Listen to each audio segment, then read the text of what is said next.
begin with the salutation.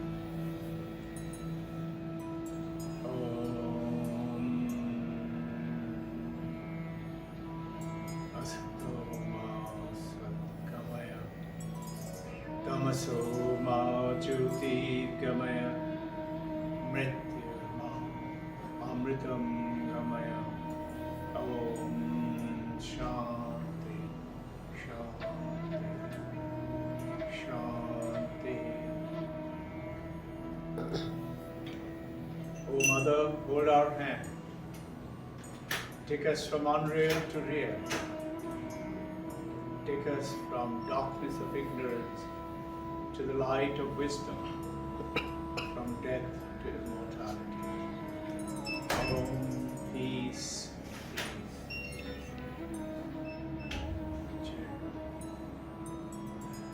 So the journey of the Vedanta, along with coupled with the Kriya Yoga that we're doing, the Vedanta it's not religion. It is an inquiry. Asking question, finding out. So like you're asking question. The Vedanta is the journey of asking question and discovery. So today's topic, we have finding that inner space. And whatever we are experiencing, if you look carefully, we experiencing, learning, tasting, teaching, enjoying, having fun, sorrow, all because of inner space and because of thoughts. Everything that we have, but we keep thinking and we think, oh, I just thought so. We take it very lightly. So the process of the Vedanta journey, the inquiry, is to be done through first listening, most important, which includes reading, your own reading, listening to your own voice, or listening to somebody else who you consider to be okay. Jesus Christ said, "You have not chosen me, it is I who have chosen you." It is that all of us that are sitting here, it is not we have decided to come down here. We got a thought, we got a wish, let's go down there. Everybody is not coming here. So you're especially the chosen one by the Supreme Divinity, God, Divine Mother, Babaji, whatever name you call. Now, the question that you have, that if there is happiness, why there is sadness or sorrow or suffering, right? This world is always with opposites. You have road driving on the right hand side, you have a left hand side. You got a right hand, you got a left hand. So, why is it firstly? The truth is, there is no suffering, there is no sadness. There is only joy and the ananda. But the point is, you and I have forgotten. And why have we forgotten? Because we think, I am so and so. So what have you done? You've identified yourself with I am Arsh. I am a boy of so and so age, I am studying, I have dreams, I wish to do this, I wish to achieve this, I wish to remove this suffering and get that object. So what is here? You have an object with which you are proceeding. With who? First, because of your naming yourself with a name in a form. And your functions, name, form and function. So what happened? You have isolated yourself from the rest of the world. So what happens if I am isolated? I become separate. Whereas we are not separate, we are all one. The moment we become separate because of our, what tells me, see, nobody's told us that you are not this infinite. Vedanta is telling again and again, you are that infinite, but we don't believe it. How can it be me? So basically you are Sat, you're the existence, you are the Chit, you're the consciousness, and you are the Ananda.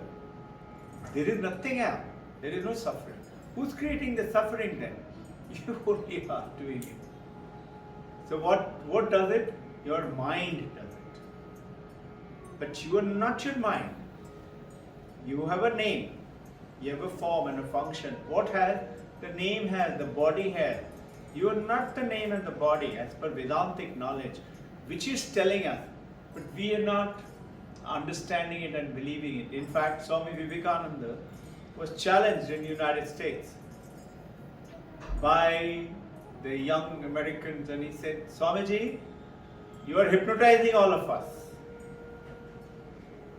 You are telling us we are infinite, we are the joy, we are the Ananda, and where? I am such a small guy, I have this problem, I have that debt to be paid to the bank, I have this sickness, I have this backache, I've got the toothache. Who is talking? Now identify yourself firstly that you are not that mind of the body, and that is the journey that we're doing. So the Vedanta is the process of inquiry, asking questions. So we will deal with quite a few things today. Pay absolute attention. So you are not sorrow, but the sorrow does exist because of the opposites, but opposite from where? From your mind. Your mind is the one which is creating it. See, you're going to Mumbai. You have got into the car, you're driving down the expressway. I'm going to Mumbai. I'm going to Taj, I'm going to buy that shopping, I'm going to meet so-and-so relative, I want to see the Ganpati Visarjan.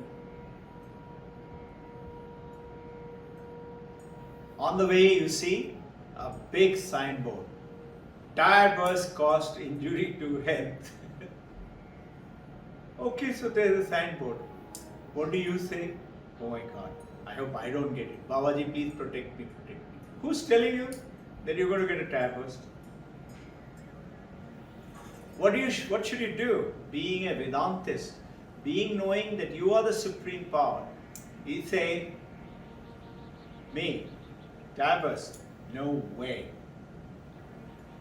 I am protected by the supreme, because that is me, and that entire universe is also me, as well as I am the universe and I have the power, and I am in addition. Apply the theistic language. Ganpati Baba is going to make sure, because I am going to see Ganpati Baba. Babaji is going to make sure. Divine Mother is going to make sure. My car is covered with a bubble. My family is protected with a bubble. I will have no suffering, no shortage. Who's creating the shortage? You're only creating it. How are you creating it? By thinking of it. You don't realize it, that your words, your thoughts, everything that you think and do has tremendous power. We don't realize it. We say, oh, I just said it. I was joking. No, you cannot. Yeah, so you got the message. Hi, Jacob.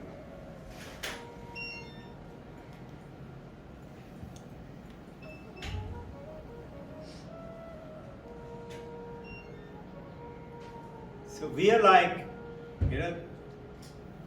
this two birds on a tree.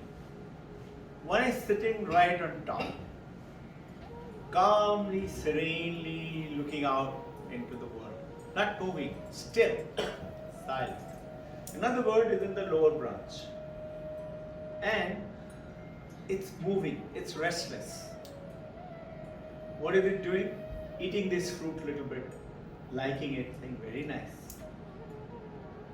And then it jumps up to another branch and eats it and he says, yuck, so bad, throw it away. Suffering, joy. And he said, no, this is bad, let me try that one. So you could try that one. Who's doing all this? Your mind is doing it through the senses.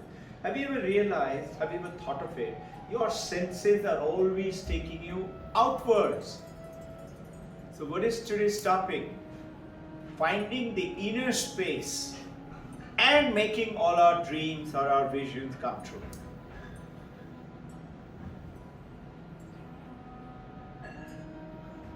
Somebody asked Paramahansa Ramakrishna. In fact, it is Master M who wrote the Gospels of Ramakrishna. He's having, this was December 19, 1883. Conversation in Kalibadi under the Bail tree. Paramahansa Ramakrishna was asked by Master M,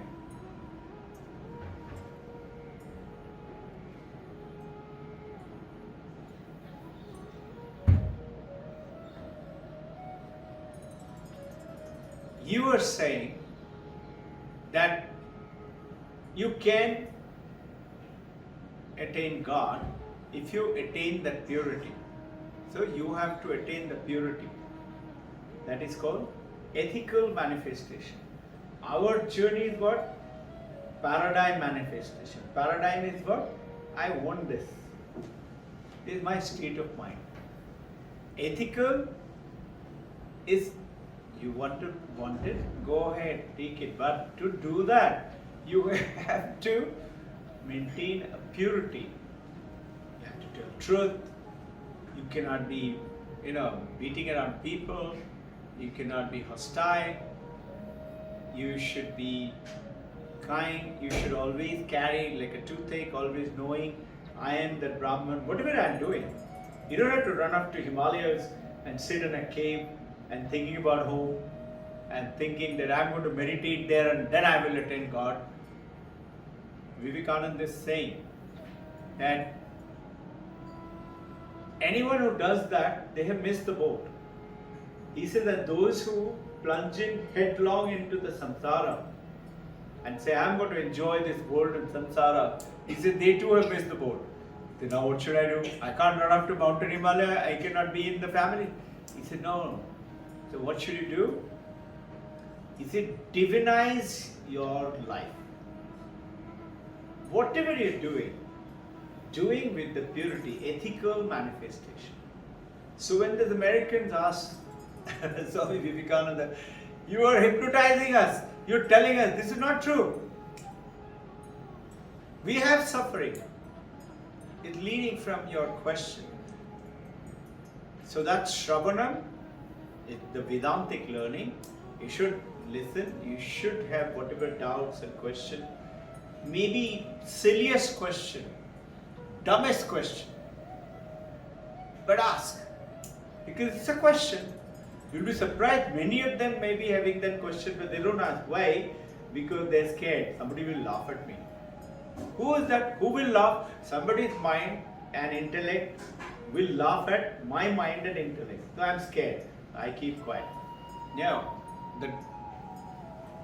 the dumb question is the one that you don't ask. Ask, go ahead, and get an answer, get a clarity. So Shravanam, Mananam. Mananam is reflection, reading, listening more, asking question, get clarification, and then sit still, be silent, and do that, what is today's topic, travel to the inner space. So Vivekananda told him, no, I am not hypnotizing you. I am asking you to wake up and realize you are hypnotized. I am de-hypnotizing you.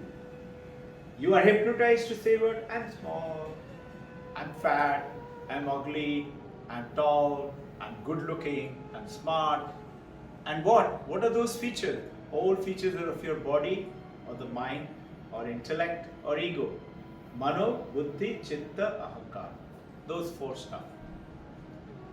And Shankaracharya is saying, Mano, Buddhi, Chitta, Ahankar, na aham. I am not that. And then, what does he say? He says, Chityaham, Buddhaham, Nityaham. I am eternal. I am the intelligence. Come, please come.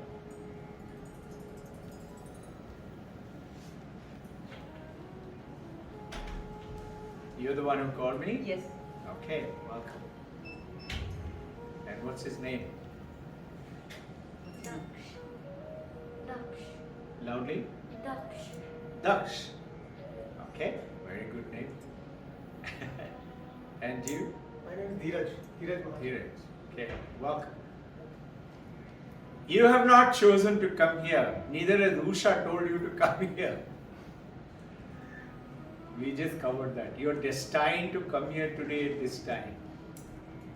That's why we don't call people. The people will automatically come. Just a little while ago I was sharing with you all. Jesus Christ said, you are not choosing me. It is I am choosing you. He's telling his disciples. He said, you think you are choosing me. You and I think we are doing it because I thought so.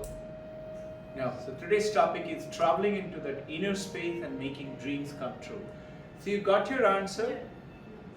Why is there suffering? It's because of Samsara. What is Samsara? Samsara is nothing else but your mind. Your mind is the one isolates yourself. I am so and so. I am Mr. Srivastava. The word is I am Srivastava. I am not Robbin Ghosh. So you are separate. I am separate, and everybody else is separate. I stand alone. The moment you isolate yourself, think. Remember the ocean and the wave? So, I tell you, waves have water in it. Correct? Vedanta is saying no. You say, what do you mean waves don't no water in it? He said, what wave? Even ocean doesn't have water in it. You say, are you crazy? Ocean doesn't have water? He said, yes. This glass has water in it. I can separate the water, separate the glass. You can separate the suffering and separate the joy. There's a bird which was tasting this one. It was tasting very nice and cheerful. Better on time. Very nice. I can see the effort. Thank you. Jaldi karo.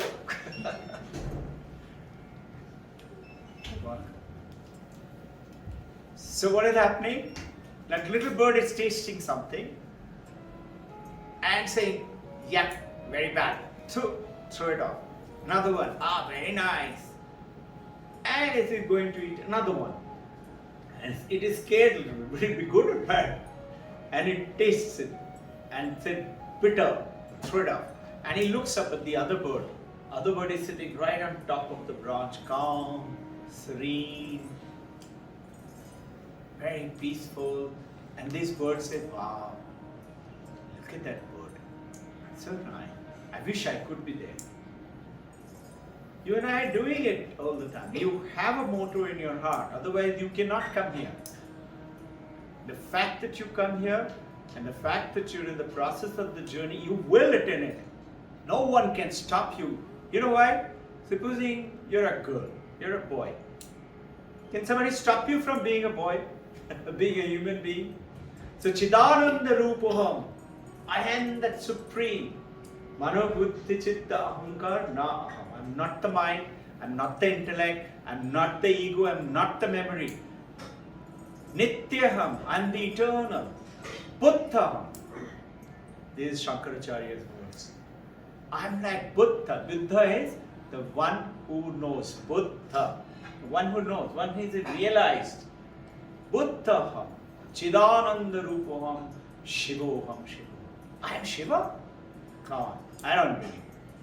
So those American and some Indians abroad told Vivekananda, you're hypnotizing me. Vivekananda said, no, you are already hypnotized. I'm dehypnotizing you. Meaning, you grew up thinking, I am this.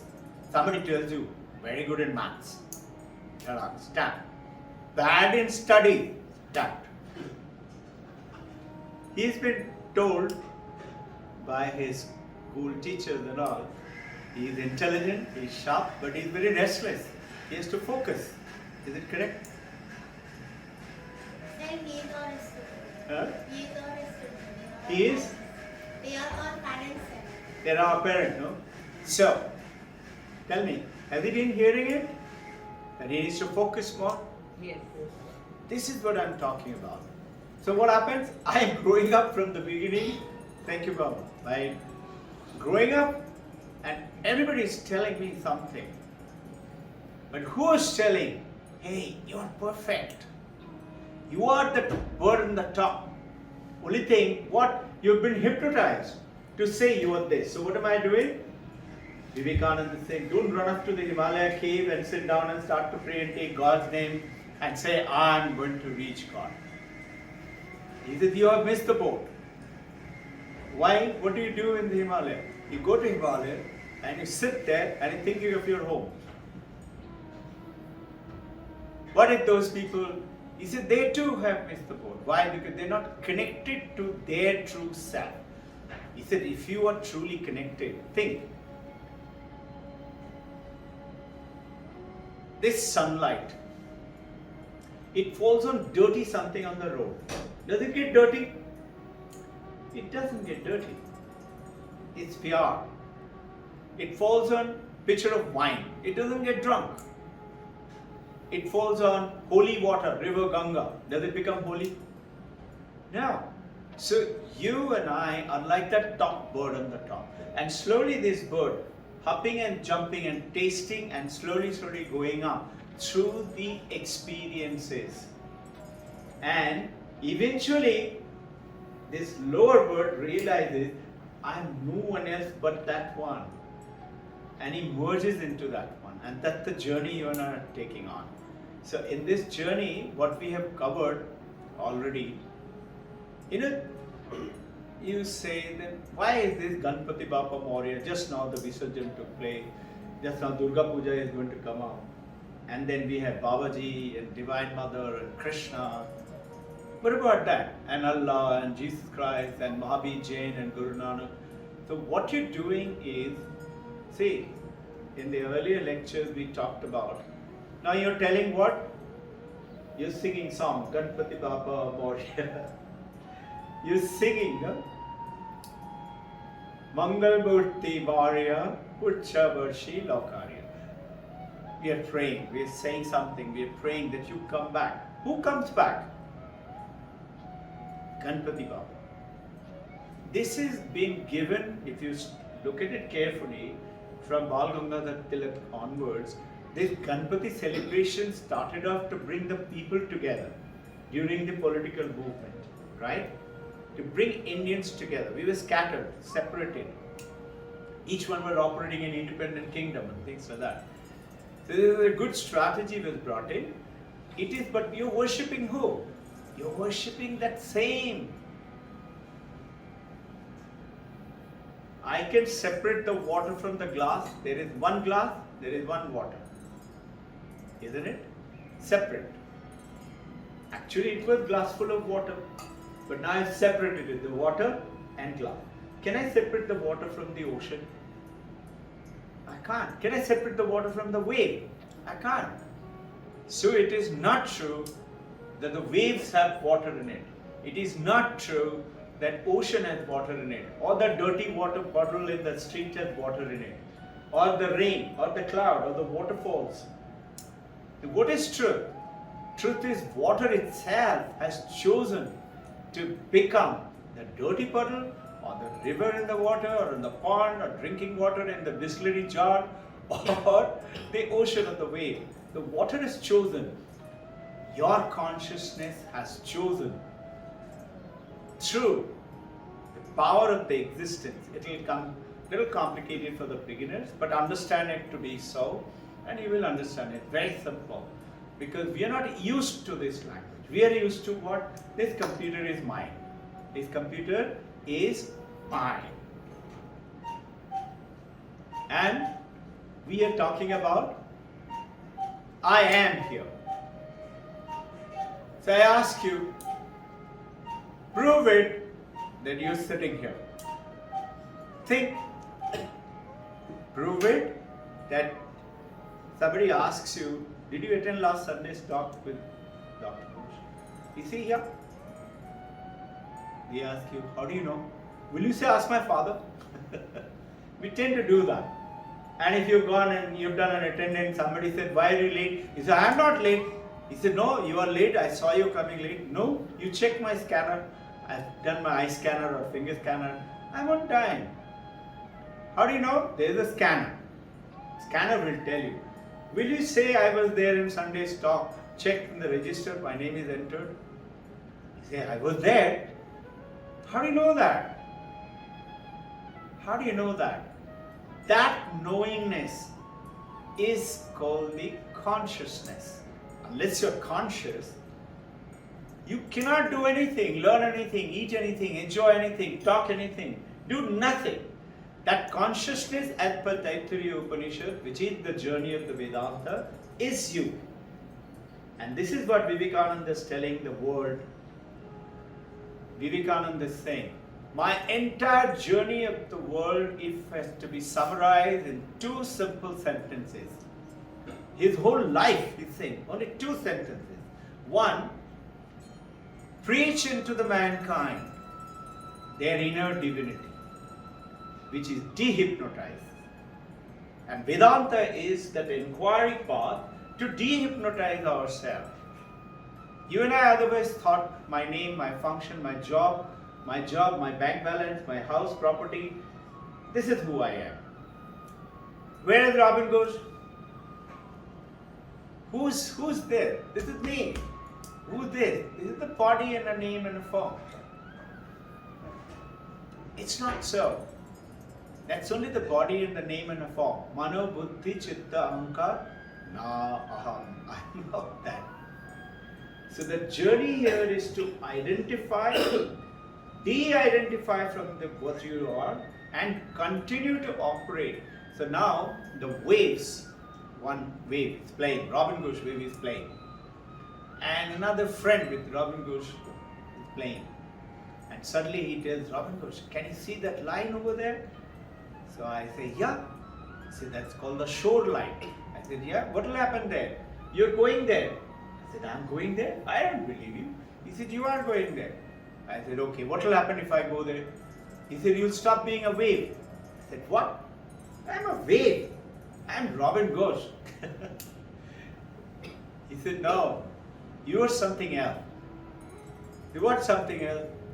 When you go there, you will become that. I said, what will I become? You'll become water. I said, what is water? He said, you are water. I said, shut up, I don't believe you. He said, what a fool, he goes away. Another wave comes in, he's a Vedantic wave. Keep remembering this story, talk to yourself. I keep referring to it. Vedantic wave comes and says, Robbin Ghosh, why is your face so small? I said, this monkey was telling me that I'm not wave, I'm water. He said, it's true. I said, really? He said, yeah. You touch yourself, top, bottom, inside, outside, everything, you're water. He said, I'm going to go there and die there and become water. He said, that is true. I said, but I don't want to die. He said, it's possible. Vedanta wave says. I said, what should I do? He said, know who you are. Once you know, so what did Paramahansa Ramakrishna, Vivekananda, Jesus Christ, Buddha, what did they do? Mahabir Jain, Guru Nanak, Guru Gobind, they did what? They realized who they are. And they did what Vivekananda is saying. Preach into the mankind their inner divinity. This is the first line. And second line is, teach them how to manifest it in every walk of life. So what happens if I walk in through life? You remember the last week's talk? Keno Upanishad. Keno, by what? It means by what? Asking question, student to the teacher. In this Upanishad, there is no name given. Generally, student's name, teacher's name is given. Here the student asks, by what power do I listen to you? Do I see you? How am I seeing you? How am I listening to you? By what light?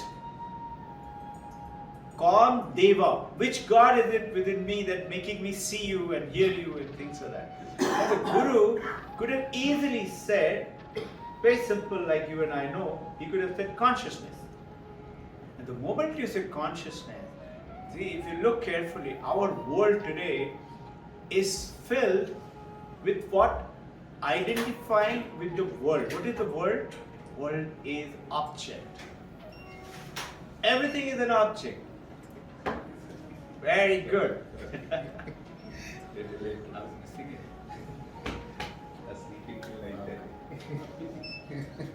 Jack. Welcome, sir. Hi, Jack.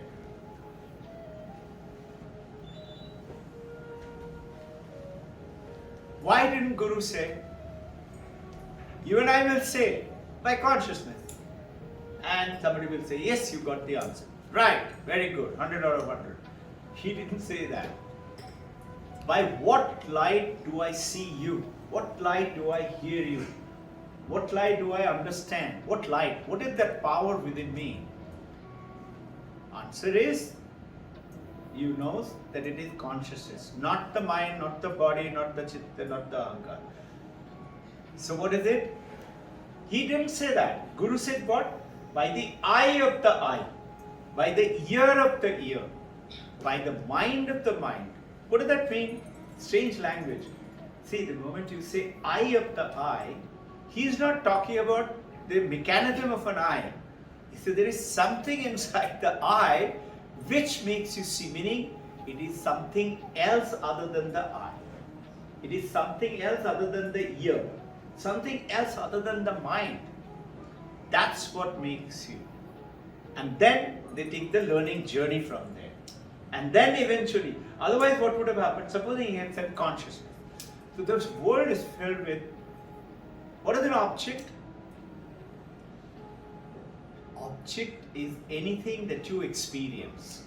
Anything. You experience the computer, the watch, the clock, the people, the mountain, the donkeys, the dolphins, the dog. Anything that you experience. What is experience? Experience is consciousness and an object. With the consciousness, I experience it. Five senses, have you realized? They all go out. To what? To grab the world and bring it to you. To you, to who? Through the eye it goes to the brain. Through the brain it goes to the mind. Mind, think. Cannot procure anything. Even I don't think of it. Till the time you take up the journey. We don't realize it. We just said, just like that. No. That mind can't do anything if like if you're unconscious sitting there, your mind is not working. If I've been injected for operation and lying in OT in Manipal hospital, operation theatre, I can't experience the world. World is switched off for me. Worst is when I'm dead. Something is missing. When I'm unconscious, when I'm being prepared for operation, I've been injected to be out of my body. Meaning, I'm not experiencing with my senses anymore. My mind is not working. So he's saying, mind of the mind. What is that? That is the consciousness.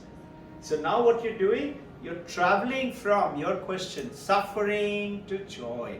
Suffering is na aham. I'm the joy. Then why am I suffering? And this is the question which we have dealt. We have written that book. I think you could give them that book. Everybody else has got the book, no? Yes. If God really exists, why do we suffer? Okay? Read, understand it.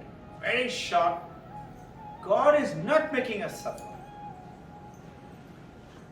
It is we ourselves making ourselves suffer. And why and how does it happen? It will go on to another topic.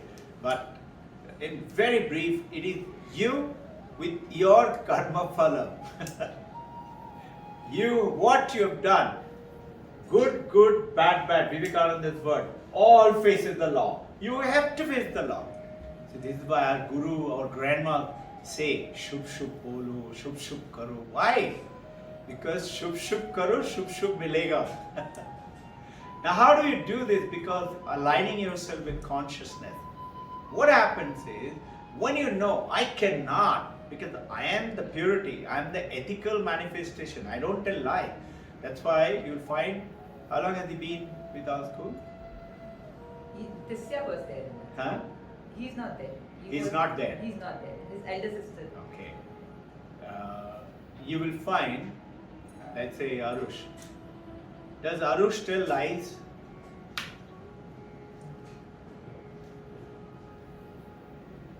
No. He cannot tell lies. And supposing somebody does, that means the journey is not complete. It has to. Your other one, how long has he been? You say other one is there, no? Yeah. What's the Other name? one, Tisya was. Chitra. How long? Tisya. She was there for like 8-10 years. 6 years? Yeah. Except more than that. Girl, is it? Yeah. Does she tell lies? Think for a serious. Sometimes, not much. Can't. And if they do, some people do. Do you understand that the journey has to be taken up more sincerely by you, by them? And what do? Like you visit a doctor. I got a headache. And you can easily do it. And it's not complicated. Very simple, purified. So, generally in the religion, what happens is, he said, you believe in Ganpati Bappa, Prajna Data, Vigna Harta, and Anandamurti Data, and so Bappa, please give me, bless me, bless me. Who am I praying to? A little idol, right? It's not wrong. It is good, but you're limiting yourself to that. What are you praying in that Ganpati Bappa memorial? Who is Ganpati Bappa? It is the same consciousness, it's the same water. And now what you do when you become Paramahansa or Vivekananda or Jesus Christ, what happens to you? You realize, I am water. I'm playing the role of the father, mother, son, daughter, friend. I'm playing the role of a corporate manager or a worker or whatever. But I am not that. I am the consciousness. And my journey is to become, know it. And Paramahansa in Vivekananda, they said, I am that. They realized it. The moment they realize it now what happens? Earlier you said, I am so and so. Now, you say, I am water. All these waves are not separate. They're one with me. But in this worshipping, when you worship idol worship, or Panditji or Gurudev tells you, if you've been a good boy, good girl, then you will see God. When will I see God? When you die.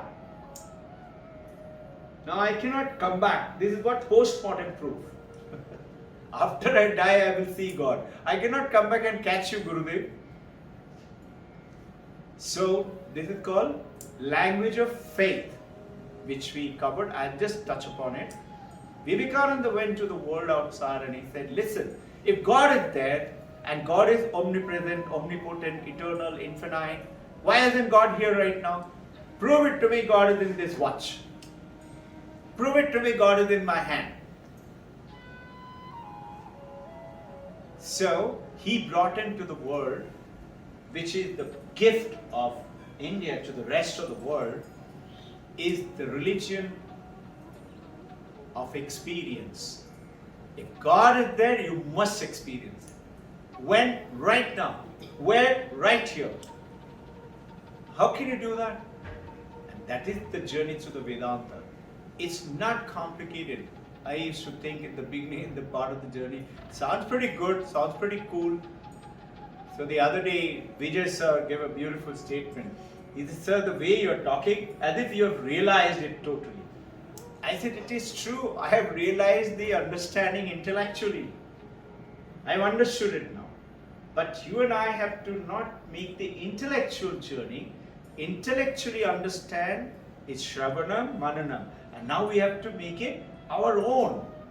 Like, I'm a girl. I've been told you're a girl. I have to behave like that human excellent. Not just a girl, not just a boy, not just a body. And now when you get connected to that consciousness, what happens? Your mind focuses with the intellect and the memory, and you are 56 out of 56. How do you do that? Nothing else. I am 56. I am perfect because who? You are the consciousness. So all we do in the school is to identify and show it to you. You are not separate. You are not a little wave. You are that infinite water. So when you realize, become Buddha, Paramahansa, Vivekananda, Muhammad, Jesus Christ, you realize I am none other than you and you and you and all of you got different mind, different body, different name, different form, different function. But we are one. Now what happens? Supposing I see God in my dear wife, Sharada ma'am. Can I fight with her? I see Divine Mother Durga, I call her Divine Mother Durga. How can I fight with her? And if she sees, say in the name of Muhammad or Shiva or something in her husband, how can you start fighting and quarreling? Why do we quarrel? We quarrel because of disagreement, non-alignment. You said that, but I don't think it is correct. So what is Jesus Christ saying? He's saying in Bible, if you want peace, my child, let others' will be done. Supposing whatever you are saying, and she says, okay dad, where is the quarrel? Where is the fight? Fight comes when my ego says, no, that's not correct. Why it is clashing with my selfish interest. So what happens now? You get detached. You get detached from this power of the consciousness. You know, the nature is talking to you all the time. But you and I don't listen. Nature is telling you, who's talking to me? Some monkey Robbin Ghosh? No. The divine voice is going out through me. I don't even recollect. You know, at the best part, every time Shada ma'am at the staff, they asked her what name to be given. I said, wait, let me listen to that talk. They look at me like, you only spoke. I said, I don't remember anything what I spoke. Little. I have to listen to it to see, okay, this is what to the talk, okay, give this name. It's not like, you know, going into physics and you're doing a special, let's say, quantum theory class. So I'm going to cover quantum theory class. It's not like that. It's a subject, something. And secondly, understand it this way. If I'm going to attend physics, I have to have faith in that physics book. I have to have faith in the institution and the professor. If I think he's trying to teach me all lies, will I learn anything? I have to have Shraddha, respect. So, Sadhana Chatushta, Viveka. These are called ethical manifestation, I just covered it. Paradigm manifestation is, I want to be this champion girl. Looks so simple. She's been joining and traveling for almost how many now? 8, 9 years? 8, 9 years. She was going to appear for the doctor's examination, and we were talking about how much mark are you going to get? And she talked about some number. I said, why not 100 out of 100? And naturally, like all of us, they looked at each other, she smiled, and then you monkey, come on, start thinking. Only think. Start working at it. Write it everywhere in your house, so that it focuses you all the time. When you see it, it focuses you, focuses you, focuses you. She talked. It feels so good, no? And suddenly you find that your world is different now. Why? Because you suddenly realize, I'm not here, I'm there. And I can now do what? Not continue to operate there. like Vivekananda. I want to bring up everybody to that level and show them ethical manifestation. This is called discovery of the divinity from within, called dehypnotization. So this experiencing the world. He brought to the world what? Religion of experience. Language of faith to language of experience. What is that? Yoga. Chitta Vritti Nirodha. Patanjali's Yoga, Raja Yoga. First book he wrote, 1895 in Chicago, Manhattan, New York. Chicago was the top, settled down in New York. First they called him there and he started his own ashrama. That building is still there with him. What is Raja Yoga? Raja Yoga is telling you through a certain technique how to realize that power from within. And then Bhakti Yoga, have faith. And then Karma Yoga, honest work, no telling lies. And then what? Jnana Yoga, knowledge, knowing. 2 weeks back we talked about knowing and being. Knowing is intellectual. Okay, I know intellectually. Being is knowing it and becoming that. That's what is our journey. It's not only knowing, for some it's knowing first, then it is becoming. Knowing and becoming, both has to become, and eventually it is I am. I am what? I'm not a monkey, I'm not a donkey, but we will call it in the school, no? Gada, Bandar. Now, language of experience. From there, Vivekananda brought the third kind of language. And this third kind of language is the language of knowledge, which we are talking about, the Vedanta. Vedanta is Vedanta Nama Upanishada Pramana. When you say Vedanta, it's Upanishad. And all Upanishad, there are 108 Upanishad. But 10 plus 1 Upanishad, Shankaracharya came to do detailed study and he wrote Karikas, explanations. Vivekananda studied them. And he said, I'm going to take out this wisdom and the knowledge from the caves of Himalaya to the world outside. Everybody must know about it. Every street, every Manhattan, every place where they're making money or property or business or something. Even that cave dwellers do not get stuck there, but take it to the pavement also. Modern men and women must know it. Apply it in their life. And today, if you notice, that same yoga in United States and Europe is a $1 billion project. Can you imagine? And they call it mindfulness meditation. They named it. You know, we talk about being sick. They talk about now, they made it on the mindfulness has come. They call it wellness center. You must have heard this. This term is there now, wellness center. You want to be well. And wellness comes with the mind and the spirit and the body and the rest of the thing. So this approach of the knowledge, where is it? Everywhere. How do I get into it? You have to just choose to. And it's the saying on the Vedanta, you don't choose. But something in you which you have been doing in the search, when the search begins, you take one step and you will see the supreme consciousness, which is Taittiriya Upanishad says, Ishvara, is God. Is that consciousness which is within you and which is everything, is God, is Ishvara, as per Vedanta. And you acquire it, you procure it, you take the journey up.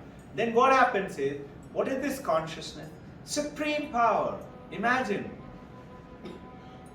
mountains, caves, oceans, rivers, huge, let's say, galaxies, planets. Everything is made of that consciousness and that existence. I am, she is, he is, isness. You're not used to saying,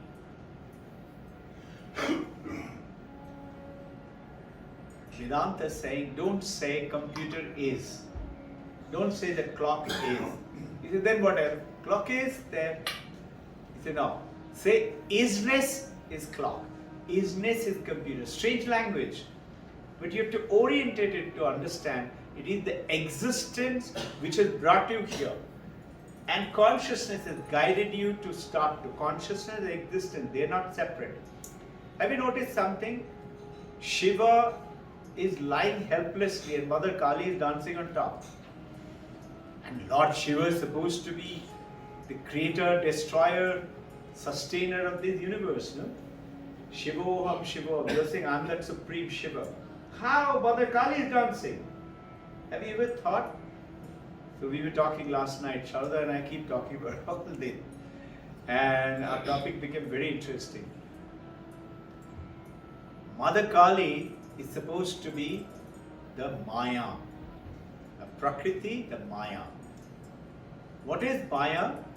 Maya is nothing else but an illusionary power. It has got two powers. One is called Vikshepam. A rope is projected as a snake in a darkened alley. You're walking down and it says snake, snake, snake. And somebody throws the light of the knowledge. And he said, no, it's not snake, it's a rope. The Guru shows it to us. No, you are not this body and the name. So what does Guru do actually? Guru just brings the mirror and shows it to you who you are. And he destroys the evil of the illusion. And you are no more illuded now. You're still playing the role of the wave or the gold bangle or the gold chain or the gold ring. Understand it. But now you know I'm not a gold bangle. I'm gold. I have a different shape, bangle or a chain or a tiara or a paiji, but I am gold. I am consciousness. I am Chaitanya. I can do what? Anything. Why? Because this powerful consciousness is me. It's everywhere. Something happens to you. Your goal, your targets are what? I should have abundance of money, house, property. I should be able to do things for my family, my children, my husband, my wife. You suddenly find those wishes, those thoughts will come to that. How do we make the dreams come true? Through the understanding of this. Every word that you speak. You know, Shadha Ma'am and I, just 4 days ago, Shadha Ma'am suddenly said, can we go and see W Saint, Ganpati? I asked our people and everybody said, oh, are you crazy? It's packed with people, you can't go there. I said, why? Sir, it's thousands of people. You cannot take the car, you have to park the car 2 kilometers away. I said, listen, Shadha Ma'am is wanting to go there and I think it's a good idea. Why don't you find a way? They said, so, not possible. And honestly, I don't know anybody. I said, Mukhi, you know Ganpati, no? You ask Ganpati Baba. He laughed. I said, champion, just ask. I'm not joking, very seriously. Don't worry, just see, everything will be working out okay. He came back to me after 2-3 hours. Sir, I'm going there. I'll wait for you. What time are you coming? I said, you tell me what time should we come. I want to see the light. Sharada said, I want to see the light lit up. Ganpati is supposed to be the Abhiset and just behind that is the Gul Tekri market. No, what is that? Another huh? Tulsi Mall market, another Ganpati, similar size.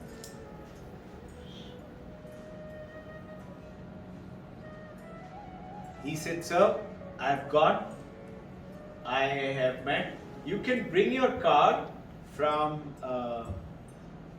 where this Venus Traders and all that, Appa Balban Chowk. You go to Appa Balban Chowk, you can park your car there, driver will stay in the car and we will walk. It's hardly 500-600 meters. I said, what happened to your 2-kilometer walk? He knows I don't want to walk. I said 500-600 meters, no problem. Shadha Ma'am said, great fun. So we went down there and we saw, actually there must have been 2-3 lakh people. And they were all in a huge queue. He said, sir, this queue, by the time they reach there, will be 6 hours, 7 hours. So I said, okay, but I'm not going to stand in the queue. So, strangely, somebody told both of us, sir, why don't you go from this side? Now this side is what? People coming out. Very few people. I said, this way? He said, yes, you go. It's going to the same road. The police guy said something like this. So the guy who was with me, he explained who we are. He said, okay, jump. So we went, it was totally empty. And we went straight up to the pavilion. And there is a guy who's got a little window. He's supposed to give little money for Abhishek. So he gave 200 and some 1 rupees or something. And he said, on the job. We went right in front of Ganpati. Within 2-3 minutes, we took lots of photographs, came out, and he said, sir, let's go and see that one also. So we went there again from the other route. It's not incorrect, or the other people are waiting to do something, a normal process. What did we do? I don't know what we did. We got a message. So I was telling Ganpati Baba, so you are the one who made me. Otherwise, I couldn't have come. We wouldn't go there like that. So, this is the application of the knowledge of the wisdom of the consciousness. Apply, know it, it will come true. Believe in it. I had no doubts. I had no discomfort. While coming back, there are lots of shops, everything dazzling, light, and something, what is it? Joshi, no? Joshi Badiwale. Everybody said, oh, you must have Joshi Badiwale. I said, really? We haven't been there for maybe 20-30 years. I said, let's go. We went and sat down and noticed such a crowd. There were nice 6-7 chairs empty with a clean table. We went and sat down there, and those guys brought, we had great fun. And those coconuts which are there now, you can tell them to cut something today. We got so many prasad, we brought it here, we distributed. What did we do? What I'm trying to say, knowing and applying it now, be aware. I'll give you an example, one more. Application of how do you use this knowledge? Be aware, apply it in every walk of life. What did Vivekananda say? Divinize your life. Don't run up to the mountain. Don't plunge in headlong with the samsara. Be in the samsara, but divinize your life. How do you do that? He said, preach into the mankind the inner divinity. Let everybody know about it. That you are not little Vijay or Dr. Tapyal. You are something very special. Know about it. Yes, you're playing the role of that body, of that mind, but that's not who you are. My body will age. My body will die. But that's not me. And we will come to that little about, this is, how do you prove I am there? How do you prove Arish was there on that talk? You just say, I was. How do you know that? I know it. You don't have to prove it. It is like, you know German language. You say, prove you know German language. You say, okay, you start talking. Have you ever realized that it's such a simple understanding, but so preach into the mankind the inner divinity and manifest it in every walk of life. So you did that partially, now you have to carry on doing it. And that's the journey. And the more and more you do it, and more you find, wow, so simple. And you will gather more people to come along with you. So what do? Divinize their life too. And you will find, you take one step, 10 steps will come from God's side. God is who? Ishvara. Where is He? Within you. What about this table? Is God there? Of course it is there. So you say that God is in everything. How do I say God is in this clock? So we covered it last week. I'll not get into the detail because today's topic is something else. But in very simple one line, you have physical body, Sthula Sharira. You have also another body, which is called Sukshma Sharira, Mano Buddhi Chitta Ahankar. So when my body dies, body will be buried or cremated. But I am not my body. I am something else. I am not Mano Buddhi Chitta Ahankar either. So what happens to that? That becomes like a balloon as per Vedanta. and goes on to rest for a while to seek my dreams and vision and seek a parent, as per Vedanta, take rebirth again and again, except for Islam and Judaism. In every other religion believes that there is a rebirth. In Islam and Judaism, they say there is a life after death. What is that? So, if you do well, Qayamat Day, you will go either to heaven or to hell. This is what they talk about. There is an afterlife. They talk about it, but that rebirth is not there in that belief. So, as far as we are concerned, that soul is that consciousness. Soul is not, you say, he's a good soul. What does that mean? You generally say he's a good soul, meaning his mind is very good. But mind is not soul. Soul is that existence consciousness, which is one with everybody. It is that water. So, just like you are not wave, you are not ocean, you are not a body, you are not a name, you are not a form. But know about it, but you have to carry on working on that role of the name and the form and the function. Then that is, you say, I am, I was there, I have no doubt. So, infinite self within me, if I become aware of it, something strange will happen. We wanted to go to, Bombay, that famous Ganpati, what is it? Near Lakshminarayan Mandir. What is it? Siddhivinayak. We didn't know any complication. We say one fine day at night, we say, let's go tomorrow to Siddhivinayak. I said, let's go. I had that faith and the understanding. Everything will be done. While going, I prayed silently. Ganpati Baba, I am coming to see you. When we reached there, it was about 6:30 in the morning. We started very early in the morning. Can't be more than 8. It was between 6:30 and 8 o'clock. And it was packed with people, huge line. I was sitting in the car and I said, my God, I said, Ganpati Baba, you want me to go through that line? I don't like standing on the line. Honestly, I don't like it. I said, no. Anyway, we have come here to Ganpati Baba. Out of Shraddha, I must stand on the line. So I went and stood there on the line with Sharada, me, and there was another gentleman who would come with us. I don't think I took more than 2, 3, 4 minutes. Maybe 4, 5 steps. Suddenly from the mandir, it was there, almost 150, 200 yards. And we are from outside the temple, it's going like that. But we could be seen. I was in the same dress, white kurta pajama with this shawl. Somebody from the temple came all the way, and this guy who was with me, he's huge. He got big muscle, 6 feet 6 inches tall. He came and said,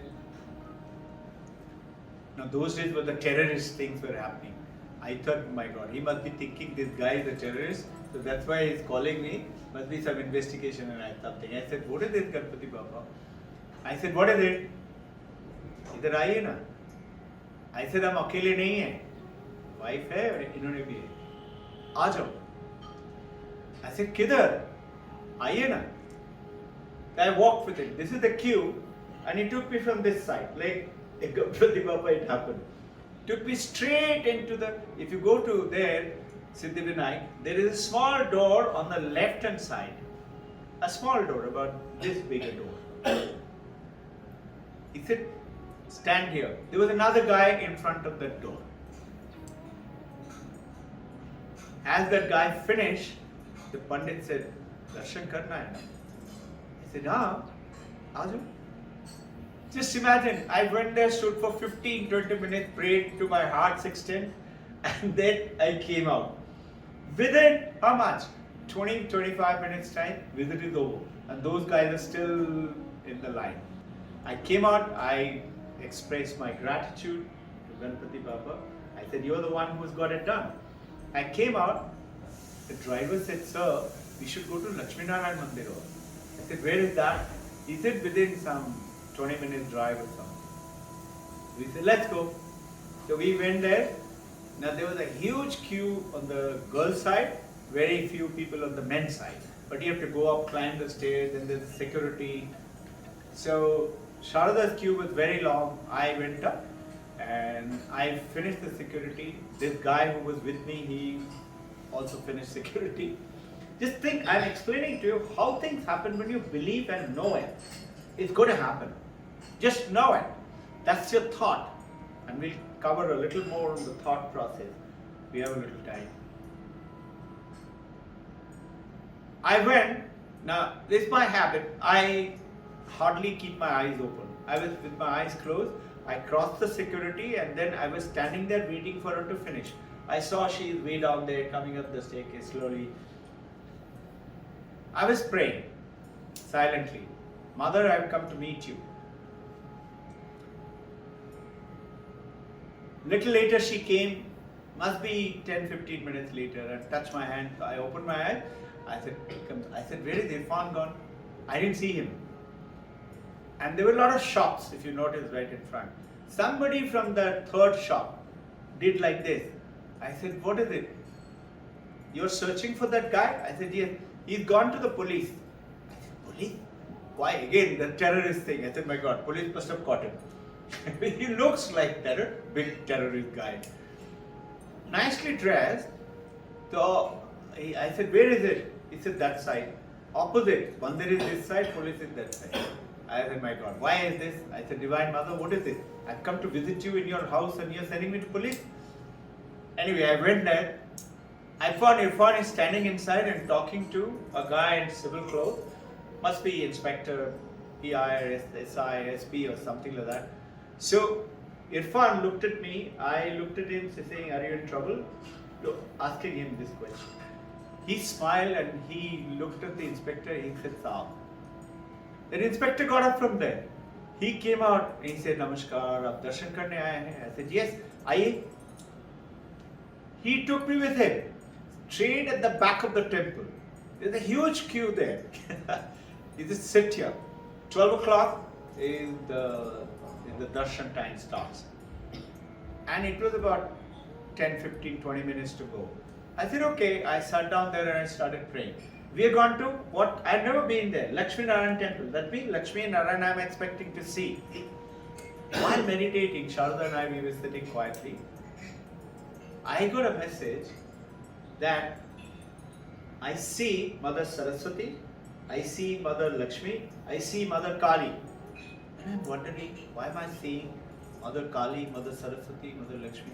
I said, they're all Mother Matri Rupa, that's why I suppose I'm getting it. That's it, I just thought that. And then the door opened, I went inside, come on in. Went inside and make yourself comfortable, don't worry. He is allowed to do everything. Freedom, fun, become a fighter. It's his voice, that's his voice. So,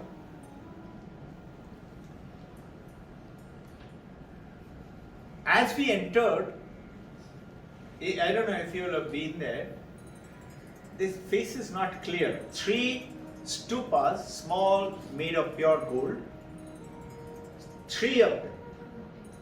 And that Pandit over there is totally busy. So many people, puja karo, this, and we are in that VIP entrance now. Only 3 of us. So I saw there, I asked Panditji, why 3? I thought Lakshmi Narayan, there will be only Lakshmi. Maybe Narayan. He was too busy to answer my question. He didn't answer. So we get the money and did some abhishek or something, and then we came out. After about 15 minutes or so, we were hearts content, we prayed, came out, got into the car and coming back to Pune. After about 15-20 minutes, I had this question, why 3? Suddenly I got a message, why don't you look into the internet? So I opened Lakshmi Narayan temple and it says what? It says these are Saraswati, Mother Kali and Mother Lakshmi. 3 of them together. Just imagine. So how do you do this? What I'm trying to say, you are great, only thing you've forgotten about it. Our intention through the Vedanta is the journey of the inquiry, finding out who am I. So in this journey, the language of faith is one, language of experience is two, in which you get into samadhi and experience God, etc. And the third is the language of knowledge. Through the knowledge, you know now. You have no doubt. You know that you're a human being, you're alive, you're not dead. You know that. And you know now your mission, your target, your goal.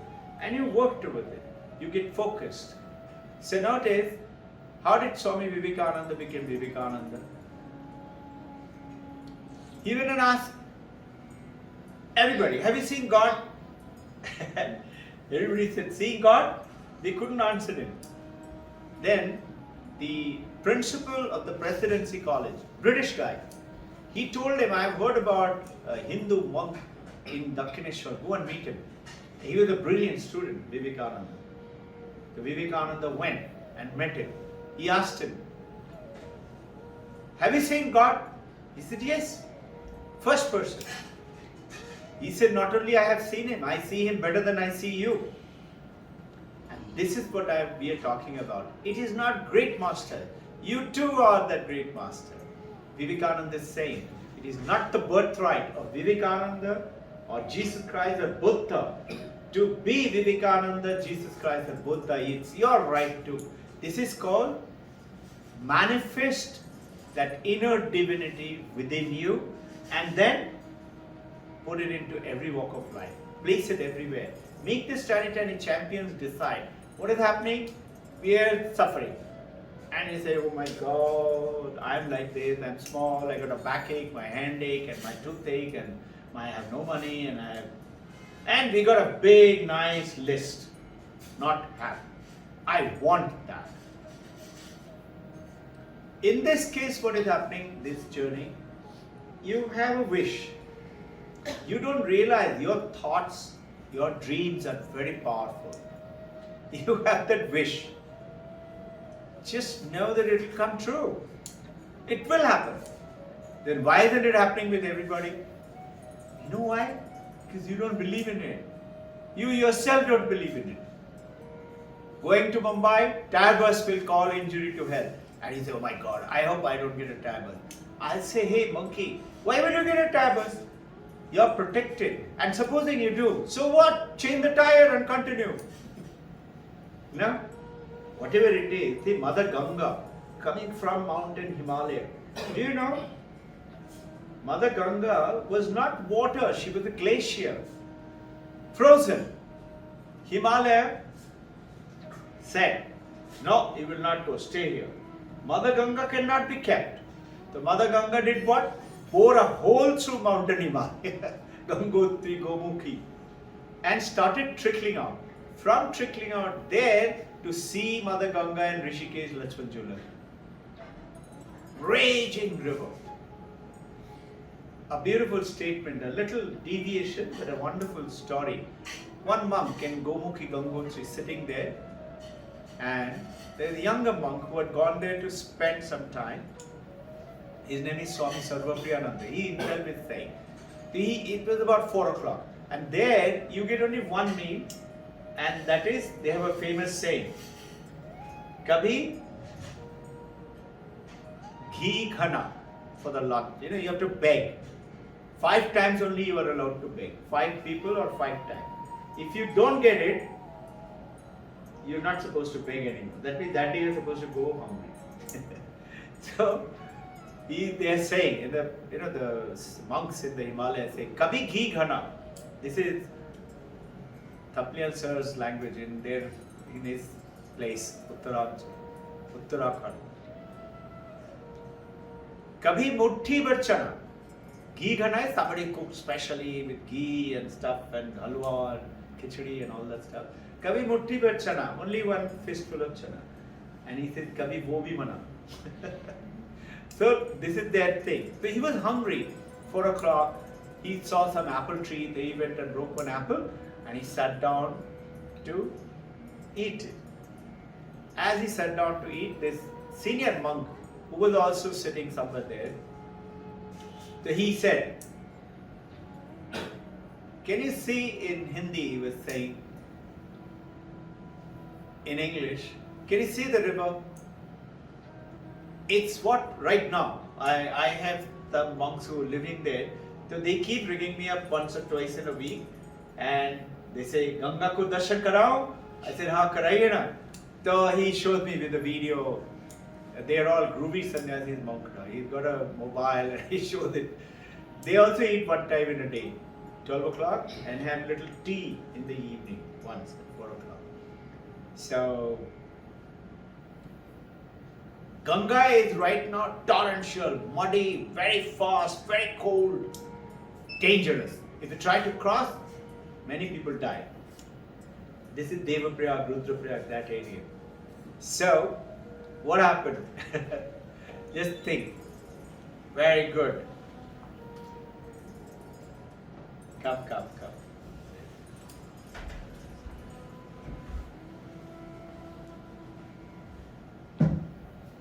He says, विषय का मन ऐसा ही होता है. That torrential, dirty water, Ganga, holy water, but now it's what? Filled with mud and plants and trees and things like that. He says, विषय का, संसारी का मन ऐसा ही होता है. Who's that? You can take that seat if you like. Sit on it. It's very nice. You know why that seat? That seat is to keep your spine straight up and you will be sitting little elevated. Otherwise, you tend to stoop forward. There's a special design of the Kriya Yoga process. Okay, not mine, Paramahansa Yogananda. Okay, and we just follow it. Now, he says you come in October, November, December. Same river Ganga is crystal clear. If you throw a coin, you can see that coin down there in the water. It's so crystal clear. And people love to take that water and take it home. We have got it here. You know, we must be having now 12 or 15 years. How many years? Around that? It tastes beautiful. It's not stale. It's not stagnant. This is the power of the river Ganga's water. It's there.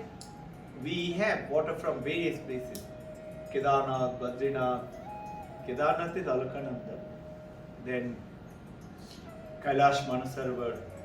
They don't get spoiled. This is the power of the nature. And nature is you.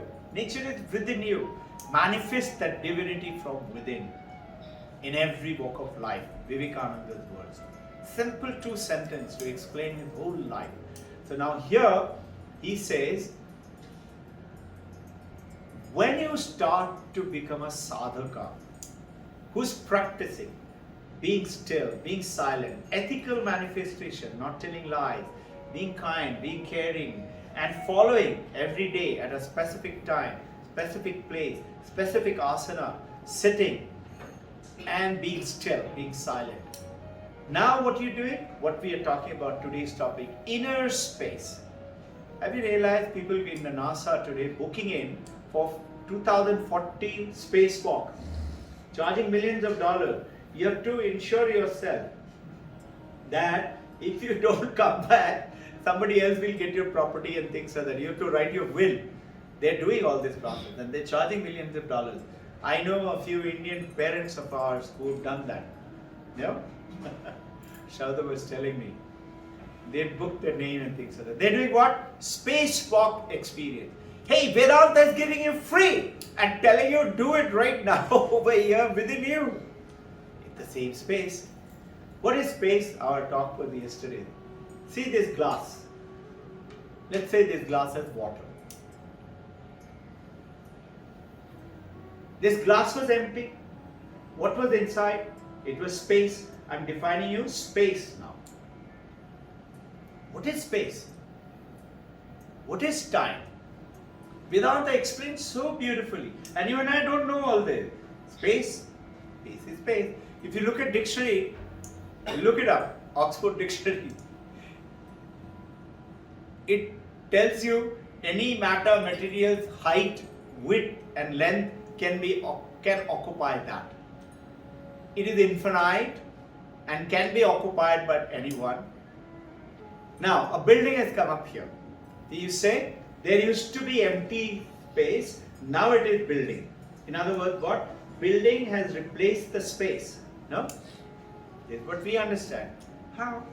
Isn't there space inside this room? So where is space? Everywhere. Now, I put water into this. Now, water has occupied the space, is what we understand. Not true.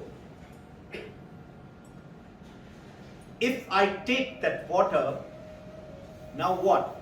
That place was occupied by water. If I take it now, it is only glass, no? No. It is space graciously has allowed the water to be there along with the space. Space is not gone. You drink a cup of coffee.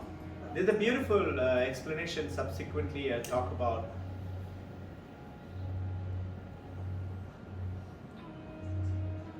Why is this I talked about Maya?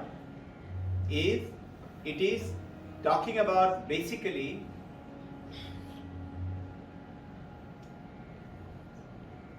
creating an illusion and telling you you are a name, you're a body and a form. That you are eternal, that you are perfect, that is covered. And you say, I'm small, I have this problem, I have that issue, and that issue. This is the Maya. It's the projection called Vikshepa. And Avarana.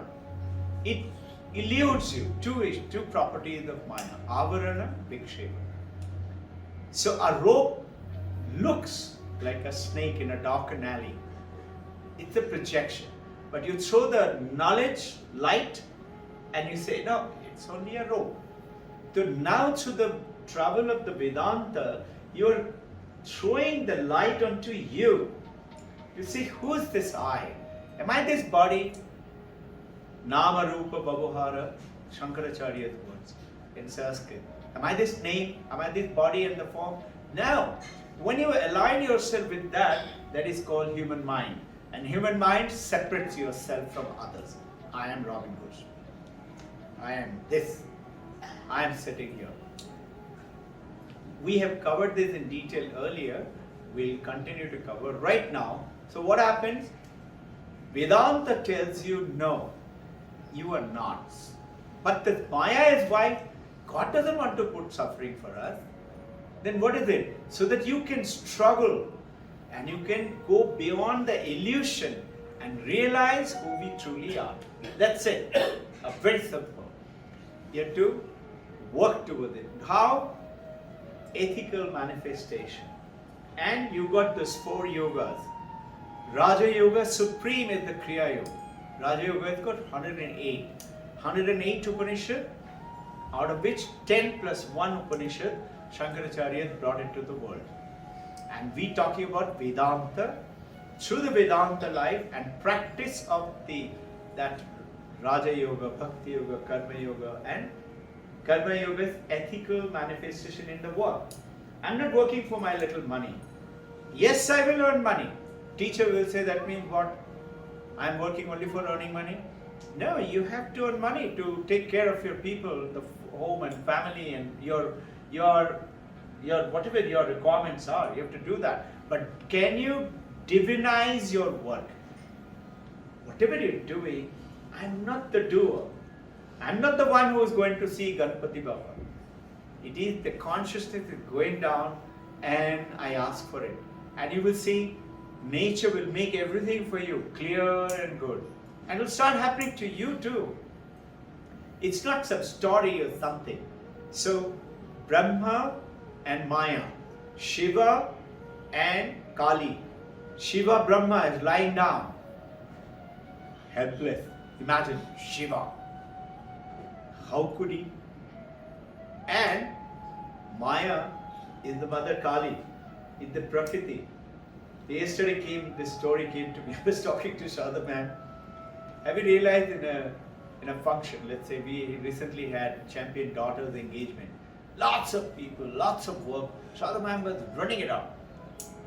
And once in a while, she'll come down and ask me something, and I will just say whatever it is in my mind, and she'll go running around. I'm doing nothing, I'm sitting. I got no work, I'm just sitting quietly. So my brothers and brother's wife had come down. The younger brother's wife, she's telling me, what are you doing? Why don't you go down and help her? I said, honestly, I'm doing nothing. I know, all you've done is given some money, no? I said, no, I have not given money. Come on. I said, look, I haven't done anything, I'm doing nothing. Now there was the elder brother's bhabhi also there. She didn't say anything. I kept quiet, I just smiled. The younger brother's wife, she was kind of full of scorn. This monkey is not doing anything, and the wife, poor girl, is running around, and she was running around really. In the next morning they were leaving, going back. So on their way back to the airport, I had rung a third brother to find out. So, how's everything is okay? You're okay? All right. He said, wait. Anubha is his wife, wants to talk to you. I said, yeah. I said, Pranam Bodhi. She said, wait. Brahma and Maya is not separate. I said, tell me, why are you saying this? I know. Maya is running around doing this whole work. But Brahma is not separate from Maya. Brahma and Maya is one. And they're together. I realized I got this in my morning meditation, so I wanted to tell you, I've realized it. So I smiled and I said, thank you, you understood, so you are a learned one. We are not separate. We think we are separate. Why? Because we look at the name, body, form and the function. No, father and the mother, they're not separate. You're supposed to see in each other that divinity. When you see it, you will be surprised. Every work will get done. It will get done very simply, very easily, effortlessly. And everybody will say, very good. Everybody will say, how did you become first in the doctor's test? No? So, going into Avarana, covering, power of the covering of the truth. Truth is what? You are the consciousness. You are the Chaitana. You are not Mano Buddhi Chitta Ahankar. And Vikshepa. Vikshepa is distorting the truth. Rope looks like does the rope become poisonous because it is looking like a snake? No. So now, a famous Vedanta example. A clay pot. I'm holding the pot in my hand. I ask, what is this am I holding? You see a clay pot. I said, okay, where is the clay? You see clay. Outside, inside, you can touch it. I said, okay, and where is the pot? You are holding it. I said, okay, you do one thing. You keep the pot, I am keeping the clay. You start to realize, how can it be? What is it? What am I trying to get at? It is the clay has chosen to be the pot. Pot doesn't exist. Pot is manifestation of the clay. This is Vedanta knowledge. It is the consciousness which is the manifestation of your body, of your mind, of your intellect, of your buddhi. You and I don't realize it. So what happens when you realize it? The world becomes a piece of cake for you. Those vikshepa, those suffering. You are what? Sat, Chit, Ananda. There is no suffering in that. You are Sat, you are the existent. You say, I am. You are. Computer is. Vedanta say, learn a different language. It is the isness has become the computer. Isness is what? Existence. Sounds complicated because we are not used to it. You will get into it. You will suddenly realize, where is the existence? Everywhere. What is the opposite of existence? Not existent. So if you say, no, it cannot be existing. Okay, that means it doesn't exist. No, it does exist. If it does exist, it is existence. So it is not playing with word, it is an understanding. So what do you do now? Intellectual knowledge ethically manifested into reality, understanding. So knowledge, you get it and then manifest it and make it reality. You are. This champion son, the daughter that I had, they're champion. All I have to do, show them the fire within. They don't know the fire. They know what? I don't understand maths. I'm weak in math. Why? Somebody told me. Some teacher who was maybe tough or something like that. So now what happened? I grew up thinking, I'm not good in math. Like quite a time, some parents come down and I give them some things to do with to understand the journey. And they will immediately look at husband. Meaning, you do the calculation. I said, no, you only do it. Sir, I'm very weak in math. I said, you think so? It's not so. Just try it. Come try it. She does it and she gets the answer. I guide her a little bit, 1 or 2 words, and I tell the husband, don't support. And she does it and her face lights up. I said, see, have you discovered the mathematician in you now? What did I do? I just gently guided you, showed you the light within you. And this is what is education, is the manifestation of the perfection within you. It is not learning to earn money. You and I were told that in the school. No? Learning is for earning money. You will get a good earning, good money. Why? So that you get good mark, you stand first, and then we can get a good degree, and then go to a good college. Then what? IIT, engineer, doctor, and IT. Why? Good job. Why? So that you earn a lot of money. We think like this. It is not so. It is to manifest the divinity within you. Find out the true you. And once you do that, you get the pratyaksha. Pratyaksha is you see it. There are 3. Pratyaksha, you actually see it. You see Lord Shiva. I saw Lord Shiva. I see, let's say, you in my dream. In my dream, are you imagination or are you an object? What is it? I'm seeing you in my dream. What are you in my dream? Are you an object or are you an imagination? Are you an illusion? And that is, I saw you. And I see Yogesh today. It so happened today I told him the same thing, so you got my message. He got a message. He wasn't there last 2 Sundays. Supposing I tell him, I saw you in my dream. He'll just smile. You and I will just smile, no? Now think, that I which saw him and this I which is talking to him, are they same or different? If I call that I too, I saw him in the dream, is I too. And this is I one. I'm actually seeing. Correct? I'm actually seeing him, meaning what? Reality. In body, flesh, I'm seeing him sitting here. This is I one. My question to you is, I one and I two, are they different? You say, I think so. So I two gave me a call. Hey, Mr. I1, please tell I1 that you saw Yogesh in your dream. It doesn't happen like that. Think. Now, this is dream sleep. Jagrata, Mandakya Upanishad. Remember? Jagrata, awakened world right now. Hopefully everybody is awake. Second is Swapna, dream sleep. Dream sleep, I'm dreaming. Am I in my sleep? And third, Mandakya is telling all human beings have 3 existences. Jagrata, awakened. Swapna is dream sleep. And deep sleep. Deep sleep time is Sushupti. You are not aware of anything. You have total absence of any thought. And you wake up and say, what a wonderful sleep I had. Now think, I want you to think of it. We say that and we say, really? So nice, very good. Tell my wife, tell my husband, very nice. Tell my children, very nice.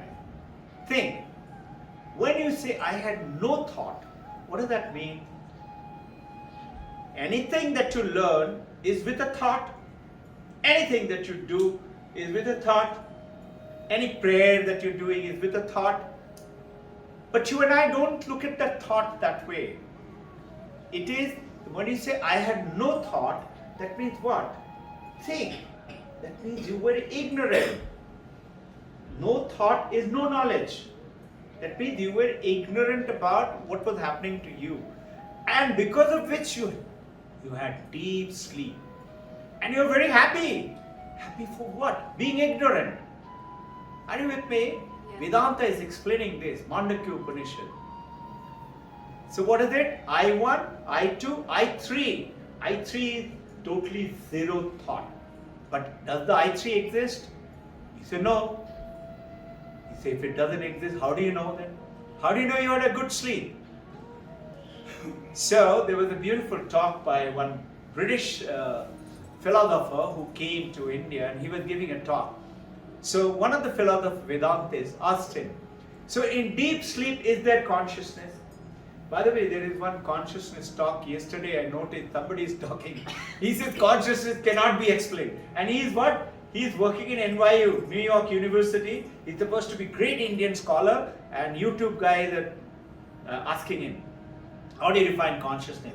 He said it cannot be explained, cannot be discussed.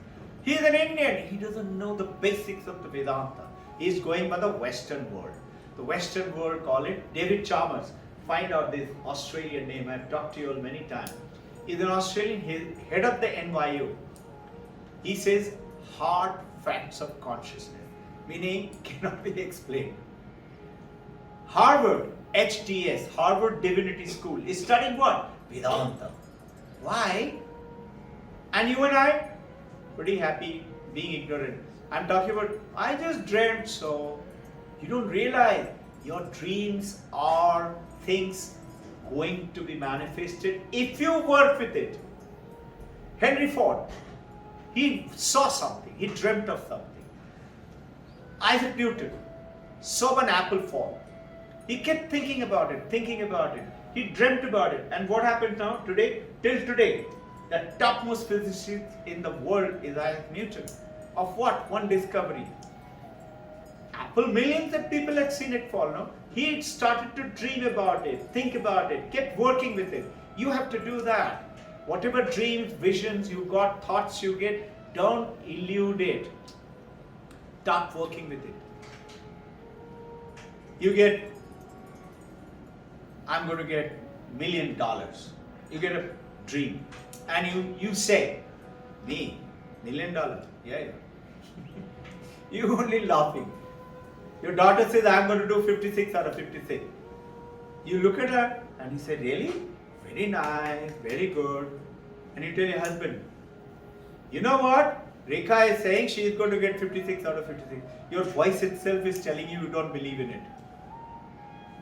Start working with it. Worst come worst what? She won't get it, no?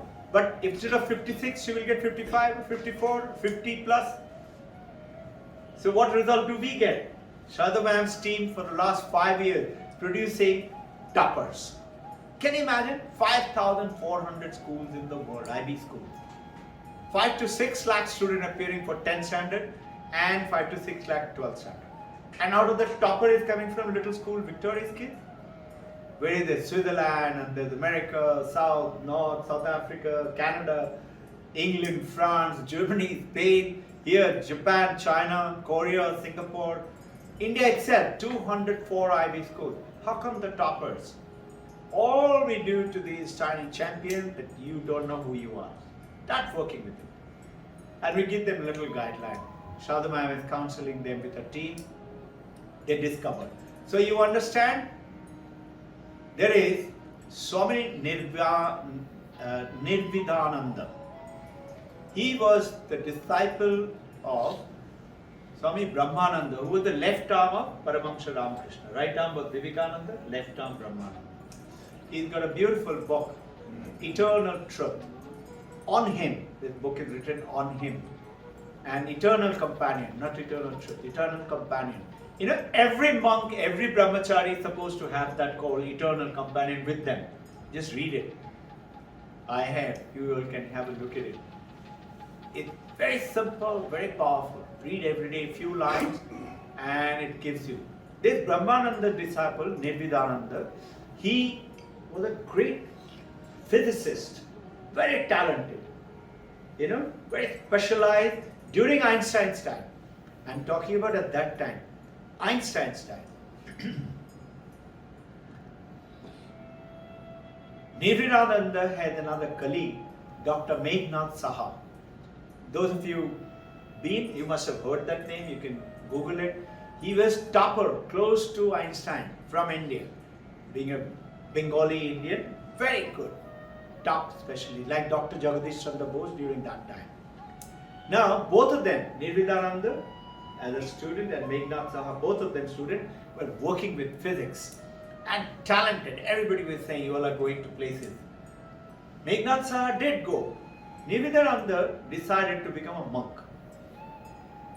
And Meghnad Saha was very upset with him. He said, what is this nonsense?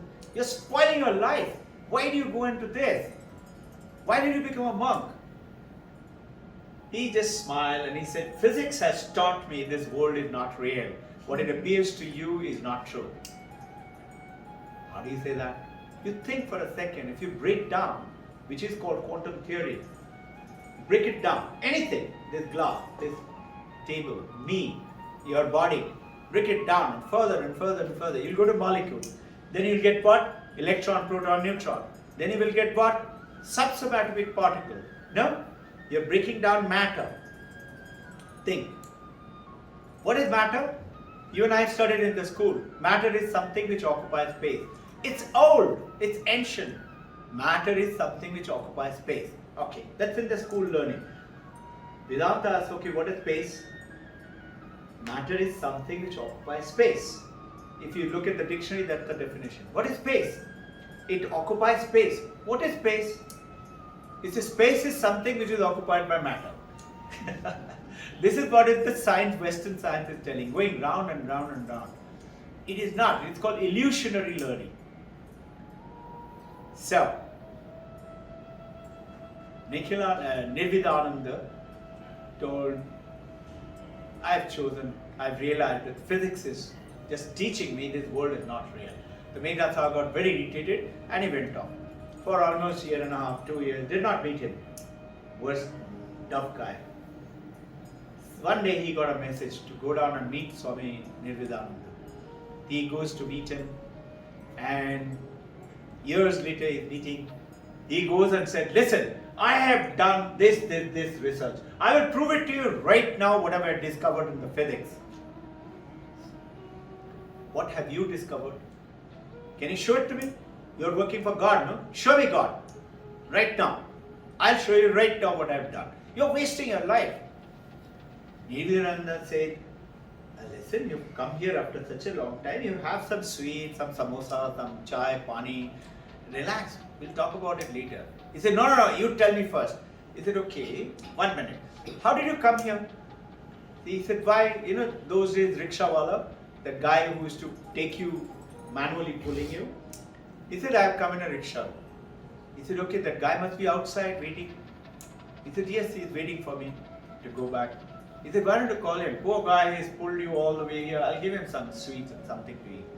So Meghnad Saha calls him. He started eating, the rickshawala eating.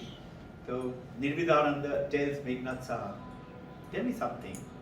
Whatever you've discovered in your physics, can you explain to this rickshawala? He said, what? What nonsense are you talking? What I have discovered is 25 years of research. What does he know? He's a fool, he doesn't understand anything. So Nirvidananda said, you want me to explain what I have done? How can I tell you? You do not understand, you won't understand at all. This has actually happened. This Nirvidananda met Einstein. And he was posted to Los Angeles and he started the Hollywood Center. He's the one who started on Vedanta. He had a friend who was a physicist and who knew Isaac Newton. So they made the connection. And he talked to Isaac Newton. And this is the time he was talking about matter, space, space, time and causation. He was talking about this. Nirvidananda told him, what is your finding? He said, I have not found as yet. I am doing research. He told him, Vedanta has discovered thousands of years ago about matter, space and causation. And he explained to what?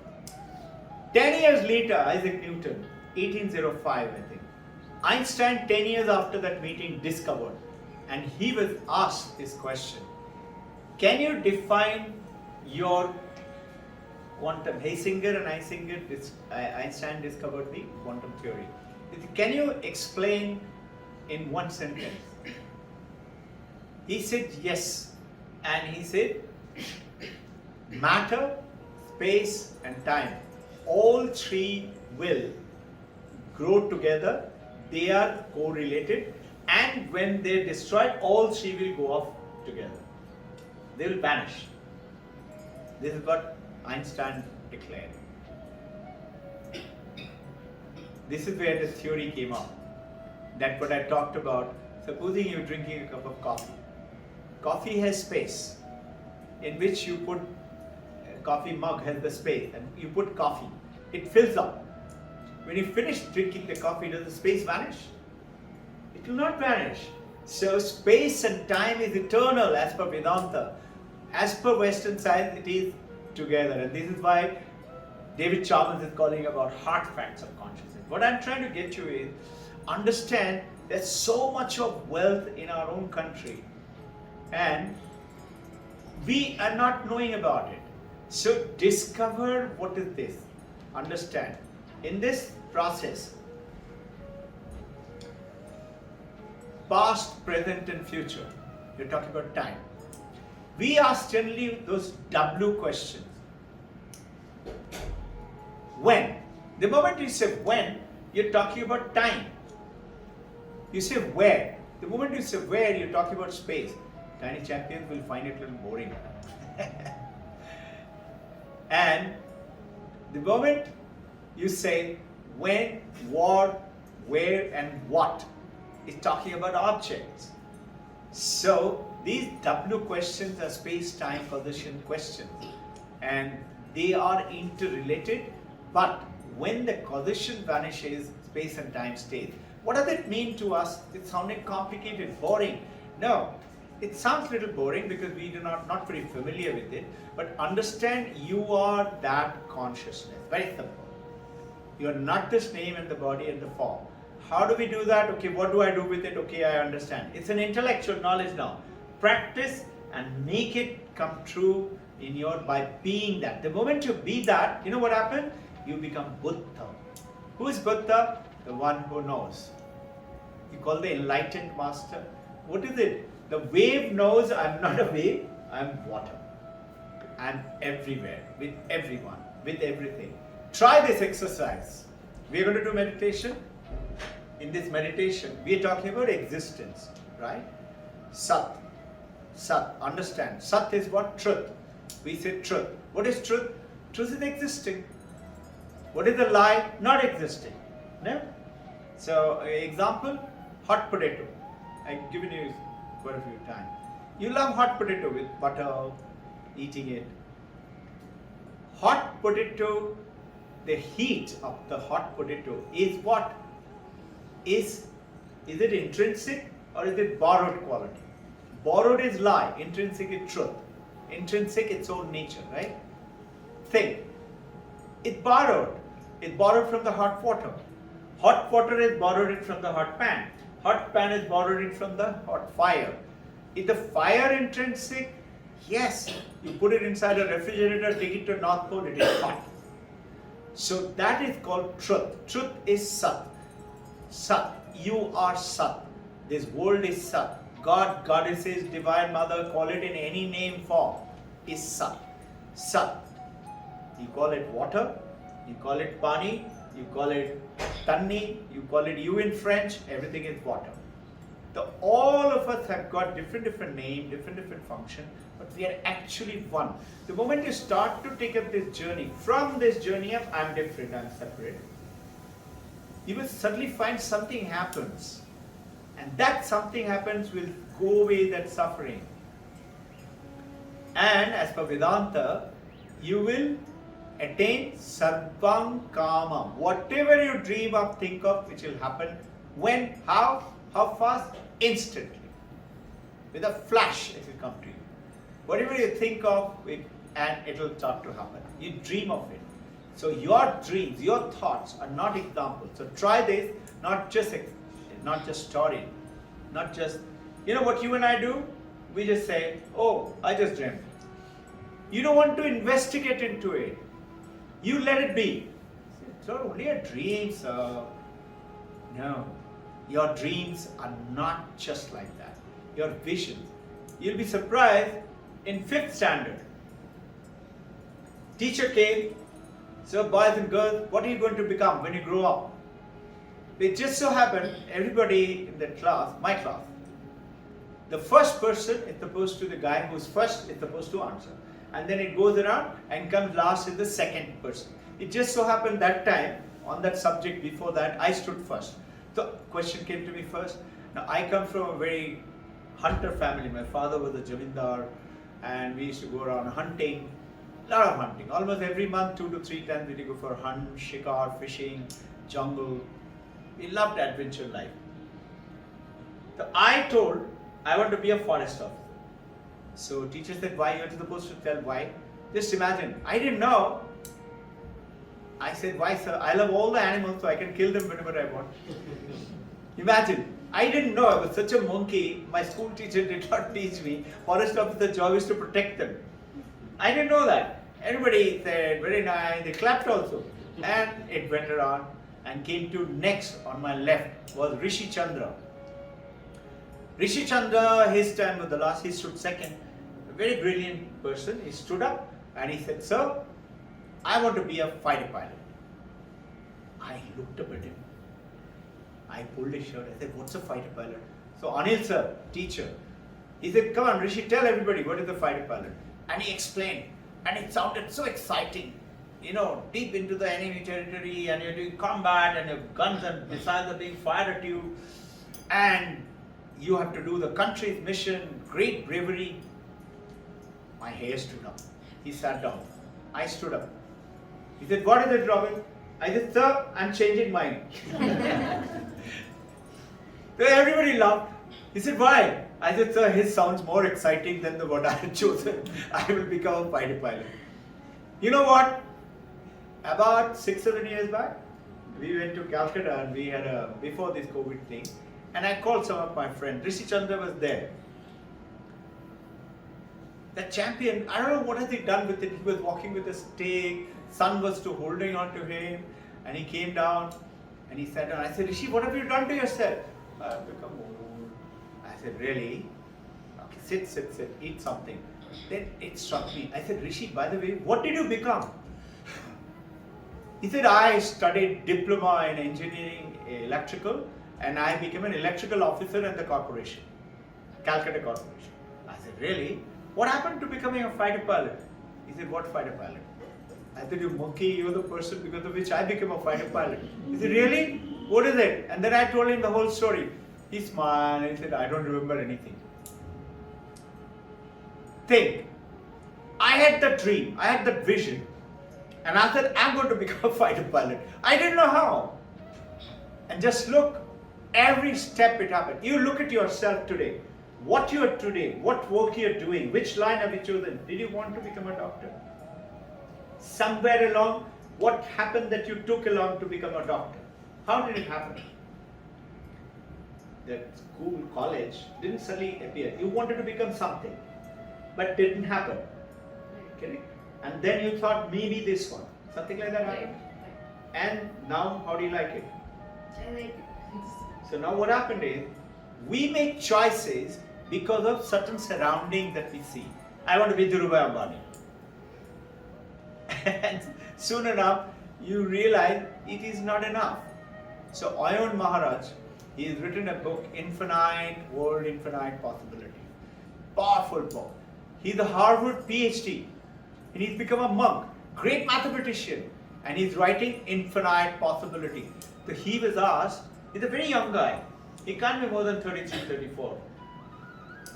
He was being asked, after being a Harvard doctor from there and a topper, why did you become a monk? And he just smiled and he said, I found a different world. He said, what about your parent? He said, oh, it was difficult. My parents wouldn't agree. He said, now they have understood. Now just imagine, suddenly they've chosen one word. Swami Sarvapriyananda, he is an MBA, he is from IIT, and he's a topper. He had, right from childhood, he grew up in a family where everybody used to go to Ramakrishna Mission. And his grandfather used to read out Ramakrishna Mission, Kathamrit, Gospels of Ramakrishna. Everybody, all children had to sit down and listen. And he said, I somehow grew up believing this. And I used to go to the mission. I used to see my father and mother, they're working very hard to earn money. Mother was a teacher, father was some, administrative job. And wanting to earn money and wanting to be very... And there are a lot of suffering and trial and stripes and struggle. And I used to go to the monk. They didn't have anything, but they're always happy, they're joyful, they're laughing. I said, why should I do that? Why don't I become this? So when he became monk, his friend said, what's wrong with you? Why did you become a monk? Why did you leave everything? He said, I haven't left everything. He said, then you renounce the world, no? He said, no, I want everything. Because I want everything, I have renounced apparently. Actually, now the world is mine. And he goes on to explain. Some other time I'll explain to you this. So now what is the exercise I'm telling you? Try during the meditation today. You know you are Arush, right? Arush. Tarush. Right? Arush Srivastava, right? Tarush. Am I saying it correctly? Tarush. T. It starts T. with Tarush. Tarush. Okay, Tarush Srivastava. Whatever your name, whoever you are, in your meditation, try and come to that state where, very special, you don't exist. You are not there. Try and get to that state. And after the meditation, you tell me how did it go. You won't be able to. You cannot reach that state where you don't exist. Think, it is like asking fire, come, sit down, meditate with me, and think that you are heat, you are hot. You're asking an ice cube, come, sit with me. Think, iceberg in Iceland. Think, you are cold. You cannot. Why? Because you are the truth. You are the existence. How can you say I am not existing? Your mind will tell you, I am not a good human being. Whereas we are trying to, Vedanta is trying to tell you, you are perfect, you are good. Only thing, Vivekananda is saying, I am dehypnotizing you. We are hypnotized to say, I am small, I am limited. Message of Vedanta is inquiry to get into that world of infinite possibilities. Let's do some exercise and we do some meditation. Perfect relationship, that guy. Where is it? Outside. That girl, that side. Perfect money, that company, that business. Where is it? Outside. Good education, that school. It is not. It is when you uncover, when you discover what? The gift that you have. You have a beautiful gift. Only thing we have forgotten about that gift. Once you get the gift, imagine you got a gift and it's so beautifully wrapped. You say, thank you so much, and you don't want to open it. I love it. Whoever gave you the gift, husband, wife, you say, come on, open it. No, I am very happy with it. Will you do that? No. You want to open it and see what's inside. I'm trying to bring it to you. This is what Vivekananda is saying. Dehypnotize yourself and discover the gift within you. This is what the children are doing. Very simple message. And they are doing it. You can see the result now, last 5 years. Ushaban? They're all witnessing it. Many of you are seeing it now today. So, this is now, one is theistic language. Is God, be good, then you'll go to heaven and meet God in heaven. Theistic language. Belief, faith. Faith is doubtful. Today, everybody says faith is okay. Show it to me. So this is what Vivekananda, he was not in. He went and said, show it to me. And his guru showed it to him. And he said, I'm going to show it to all of you, that you can do it. This theistic language is the language of experience. And he said, you should experience it right now, here, this moment. Then he came out with the third one, language of faith, language of experience to language of knowledge. Know it. And it's not out there. It's with you and with everybody around you. When you do that, this is called Jesus Christ, knock and the door shall open for you. Kingdom of heaven is within you. Where? Within you. So, how is it within me?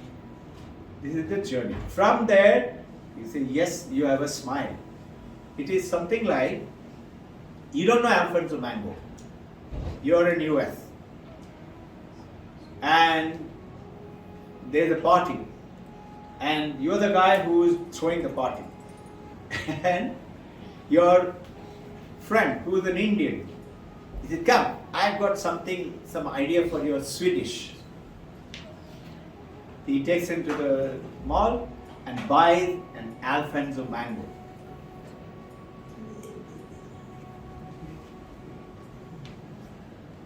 Now, you've called some more Indian and some other American guy for a dinner.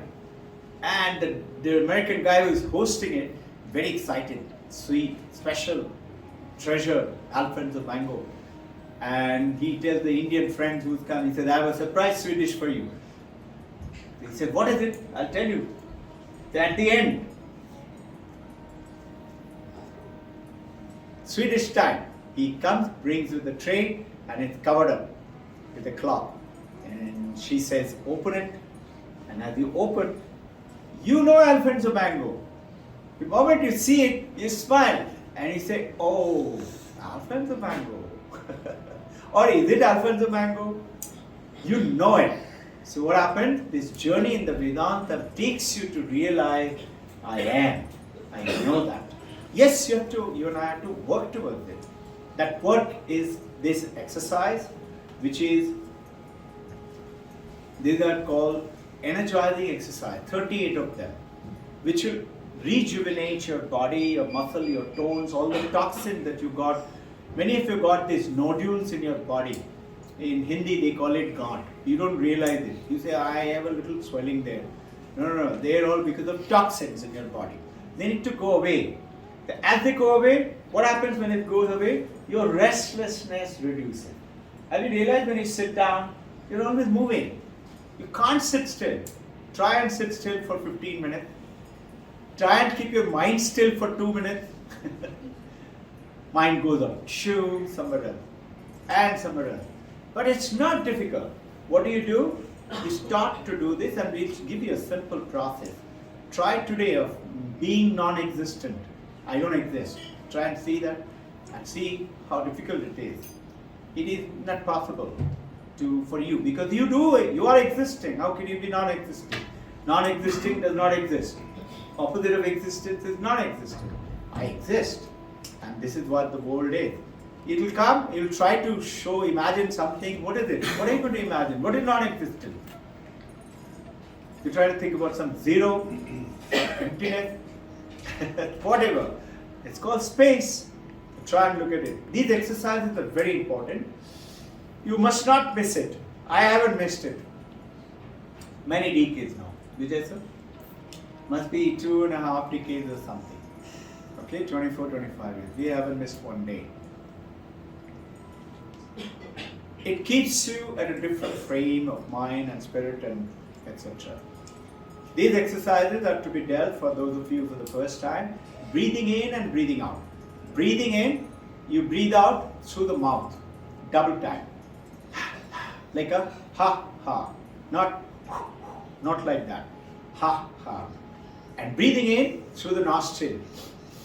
Double time. So you're getting double oxygen and throwing away double carbon dioxide, etc. Okay? And then when you're doing the exercise, you should keep your eyes closed as you learn for a few days. For the first day, you'll have to look at it and see. Follow those exercises with your consciousness. Who are you? You're the consciousness. Focusing on your own body. Okay? This happens to be like, you don't say this mobile is me. It's my mobile. This is my car, my house. But you say, this is me. This body is me. This is the mistake. This body is also an app that you are utilizing it, and slowly you will understand it. So, body dies, but I don't die. I am there. You will not understand it right now. Slowly you will take up the journey. And you will realize that, yes, you are eternal. So, in the journey, in the process, in the journey, as you're proceeding, your simple exercises, do it every day. Make it a specific time and a place. It should be pure place. It should not be on your bed. Many people do that mistake. I used to do that in the beginning. I didn't know it. And I fell down from the bed. And just so happened, left of me, I always had lots of books. And these books were in a glass shelf, put it on the wall in a normal house like that, next to the book rack. And I fell on the shelf. And all the glasses broke. And it was all, there must have been special glass. Spattered. I was filled with glasses, but lucky, just see, I didn't have one cut. All books had fallen down, shattering. And slowly I learned progressively you should never sit on the bed and do it. This is why you should not sit more than 2 inches above the ground. So this is the sitting. You should have one asana, preferably kusha grass, one blanket kind of a thing, and one either animal skin or a silk something. Okay, so 3 objects to do what? Separate yourself with the earth. Otherwise, whatever energy you're generating and getting, it gets earthed and gets lost into the earth. You should keep it within you. With the exercises followed up, we will do some meditation practices, and let us start. We start with a prayer. Focus yourself onto a point, maybe your breath, maybe the space between your eyebrow, maybe in a name and a form.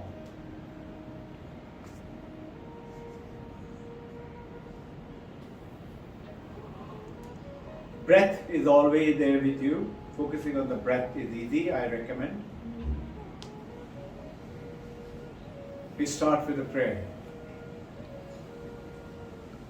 Focus the scattered mind. I pray to Kalpa Yogi Mahavatar Babaji, the deathless master, for his continued love and guidance to hold our hand and guide us through. Take us to the supreme wisdom, the knowledge, and make our journey fruitful. Take us to Krishna, Brahma, Vishnu, Maheshwara. Take us to Divine Mother of the Universe, Bhavatarini Ma. Take us to Sri Shilahiri Mahasaya, Yukteshwar Giri, Paramahamsa Yogananda, the Gurus of Kriya Yoga. Take us, the Gurus of the Advaita Vedanta, Swami Vivekananda, Holy Mother Sharada, Paramahamsa Ramakrishna.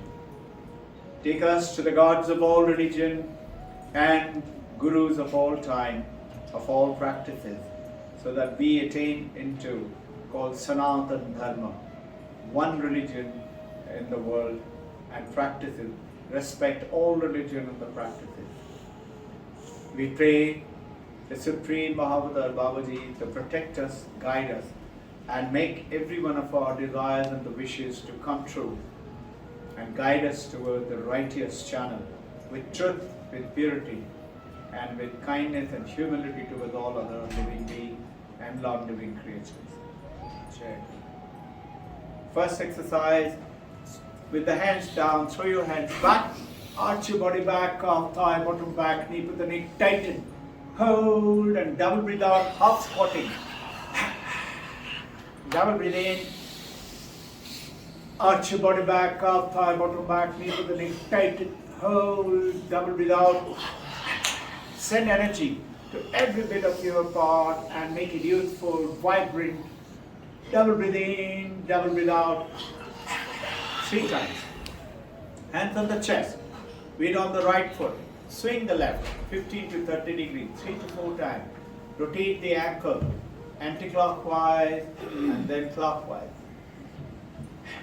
Weight on the left foot. Swing the right, 15 to 30 degrees, 3 to 4 times. Rotate the ankle clockwise and anti-clockwise. Bend on the right foot, left foot in the front. Tighten below the left knee up to the foot, left elbow up to the fist together. Hold and relax. Straighten the left arm, straighten the left knee. Tighten above the left knee thigh, bottom of the groin, left elbow up to the shoulder together. Hold and relax. Repeat 2 times more.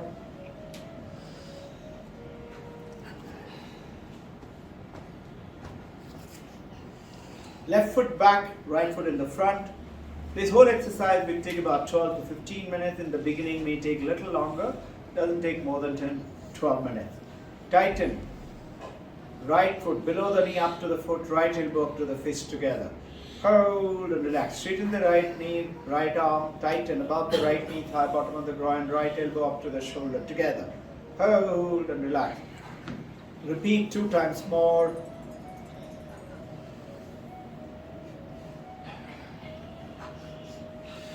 Right foot back, left foot in the front, standing tall and erect, thumb between the palm, a special mudra to hold on to the energy. Tighten, left bottom, left chest, hold and relax. Tighten, right bottom, right chest, hold and relax. Repeat 2 times more. Tighten both bottom, both chest, hold and relax. Repeat 2 times more.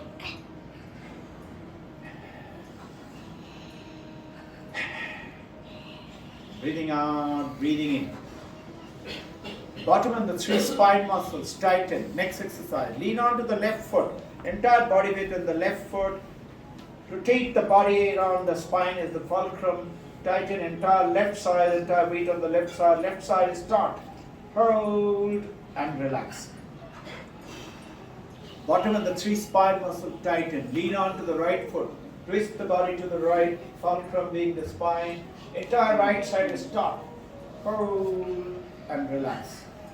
Repeat 2 times more, alternating left and right. Breathing out, breathing in.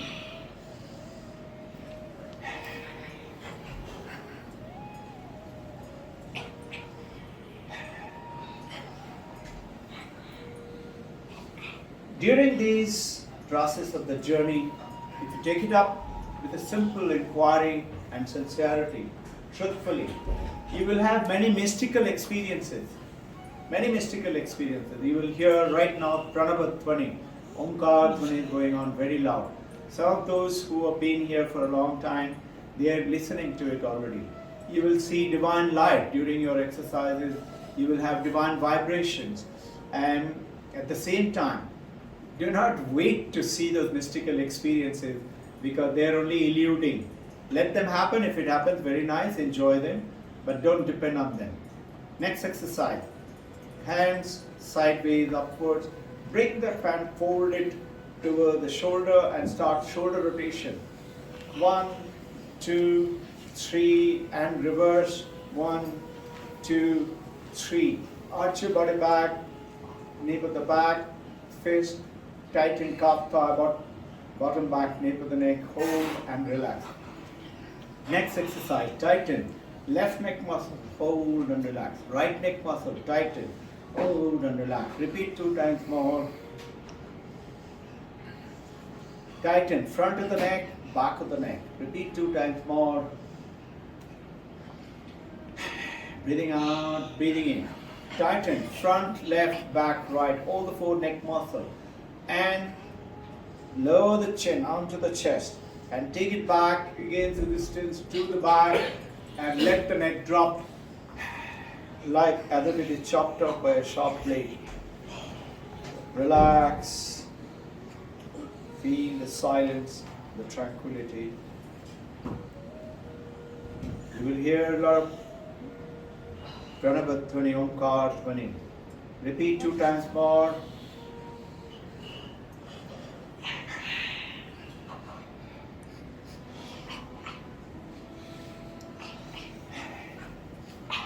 Straighten. Rotate the neck to the left and to the right with constraint.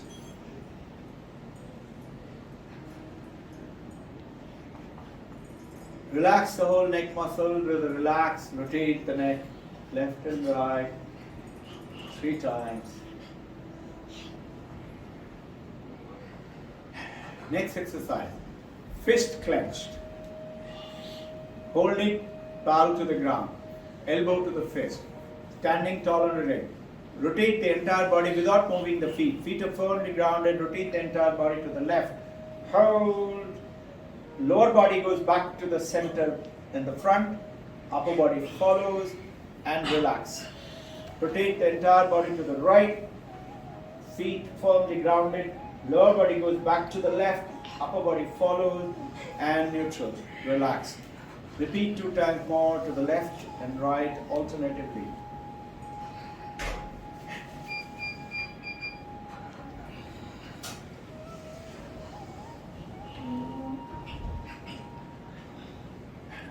Hands on the waist, standing tall and erect.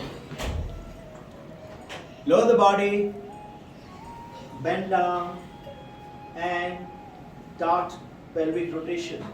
Left, back, right, front. 2 times more. Send the conscious energy of healing any problem, any issue that you got towards the entire waist and the spine. Reverse after 3 rotation.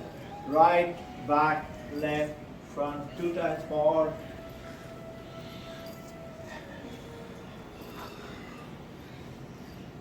Bend forward, arch your body back, and massage the lower back with your palms. Send the energy. Hands on the back, on the side. Slide the body to the left. Next exercise. Feel the stretch inside and outside of the waistline, and relax. And to the right. Hold and relax. 2 times more. Repeat alternatively, left and right. Smooth exercise, Sahaj Yoga, not like in a gym, jerky exercises.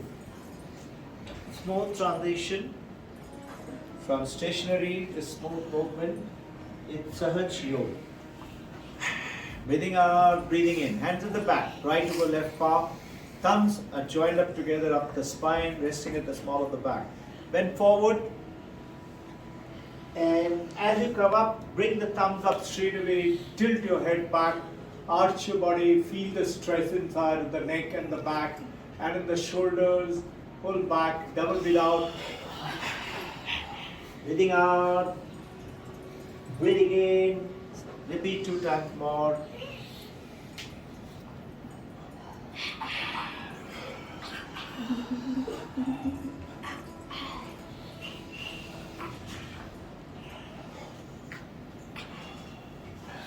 Fist clench, pointing straight in front. Next exercise.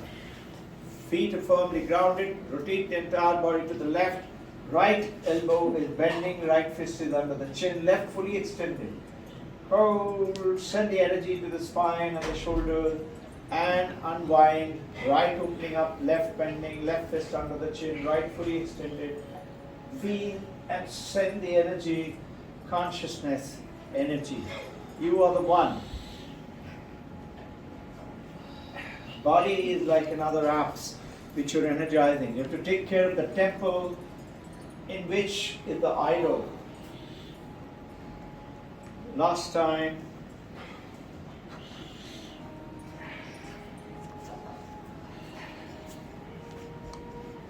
Breathing out, breathing in. Next exercise. Knuckles wrap into the skull. Stinging blow to the skull. Rejuvenating consciousness, memory, Chetana, the awareness, healing, enhancing, focusing, concentration, memory, intelligence.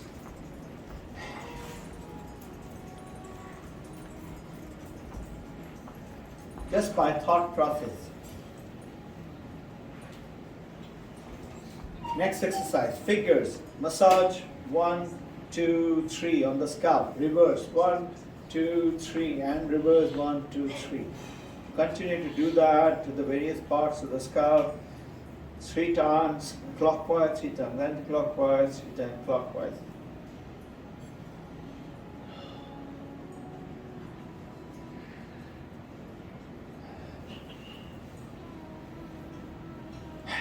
Breathing out, breathing in. Next exercise. Fingers, right and left touching on the medulla oblongata, just below the nape of the neck, called the medulla oblongata, the first cell which forms in the mother's womb on the human body. Massage circular 3 times, reverse 3 times, and reverse 3 times. And again the finger pressure.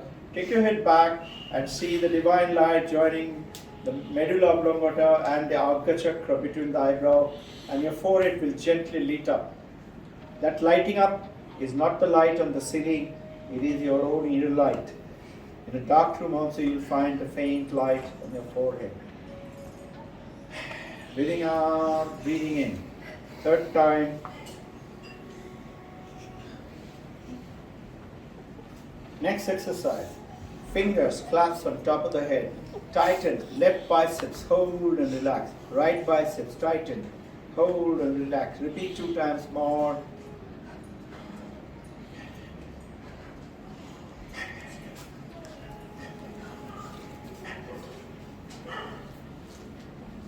Next exercise is energizing exercises, which we are going to do. I'll double breathe out, and then when we double breathe in, toe to the scalp, we tighten the entire body at one go instantly and vibrate the whole body 3 to 4 seconds, and double breathe out and relax the whole body. Those of you got little nodules and things like that, sometimes if your head swims, it can happen. Just open your eyes and hold on to something or someone. Don't be frightened, you are already protected, the fact that you're here. Sometimes you may feel like sitting down for a few seconds, it is okay, it happens to many.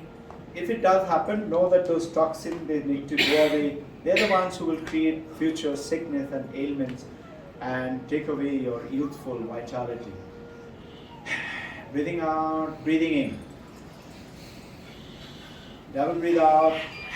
Double breathe in, toe to the scalp, tighten, hold, arch your body back, calf, thigh, bottom back, knee to the neck, tighten, straighten the body, straighten the head, and vibrate 3 to 4 seconds. Double breathe out.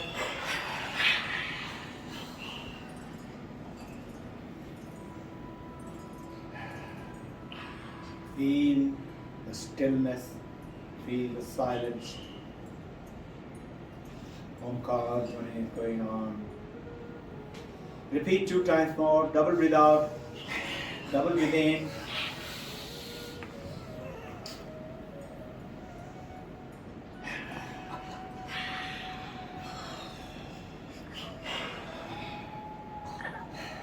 Third time.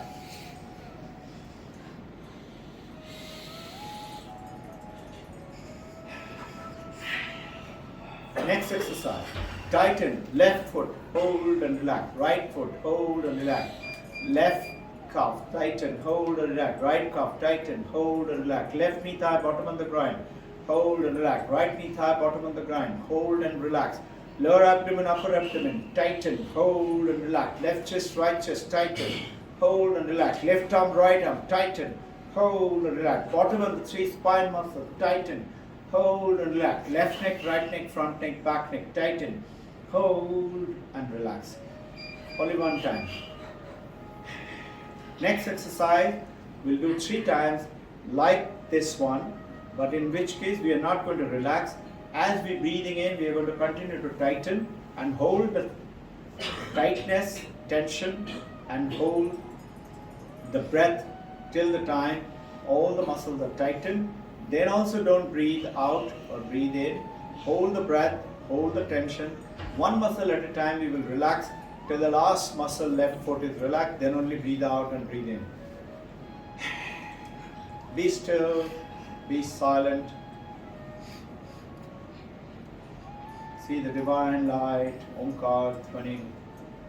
Starting now.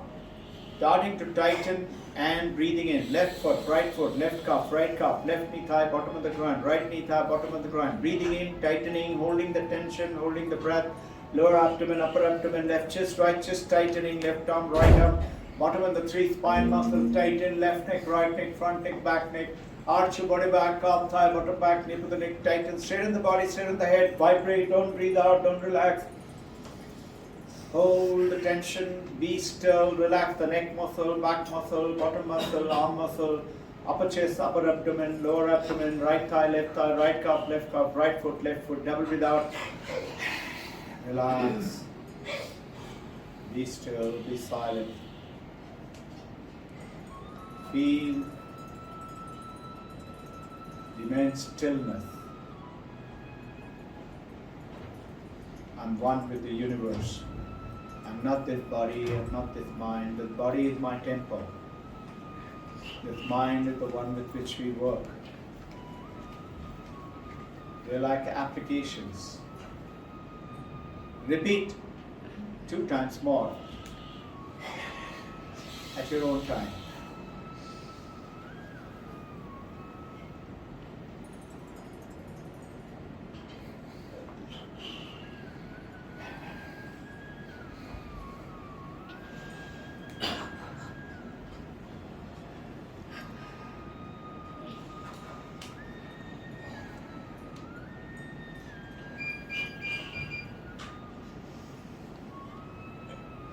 Repeat 3rd time.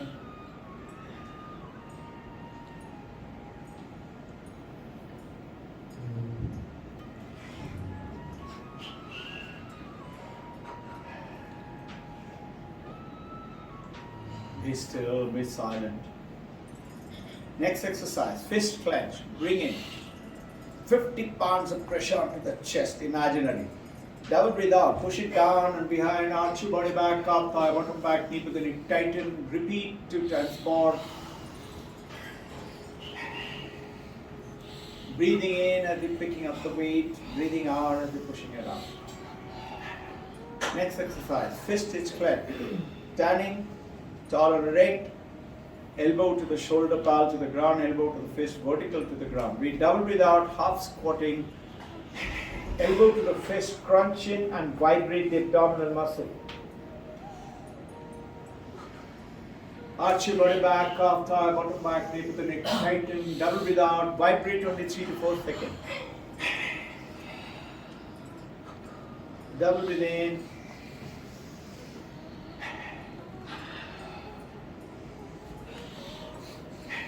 Relax, arms extended sideways, palm sitting upwards. Against resistance, bring 15 pounds of pressure with the fingertip onto the shoulder, imaginary.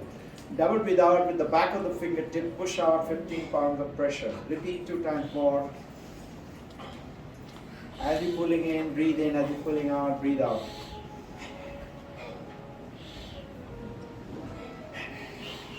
Next exercise, fist clench.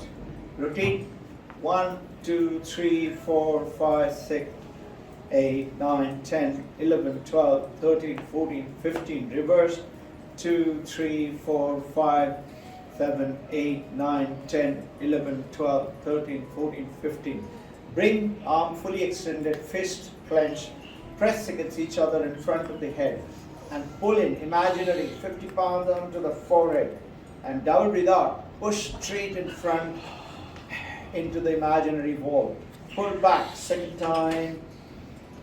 Push forward, crunching abdominal muscle, double breathe out, double breathe in, 3rd time.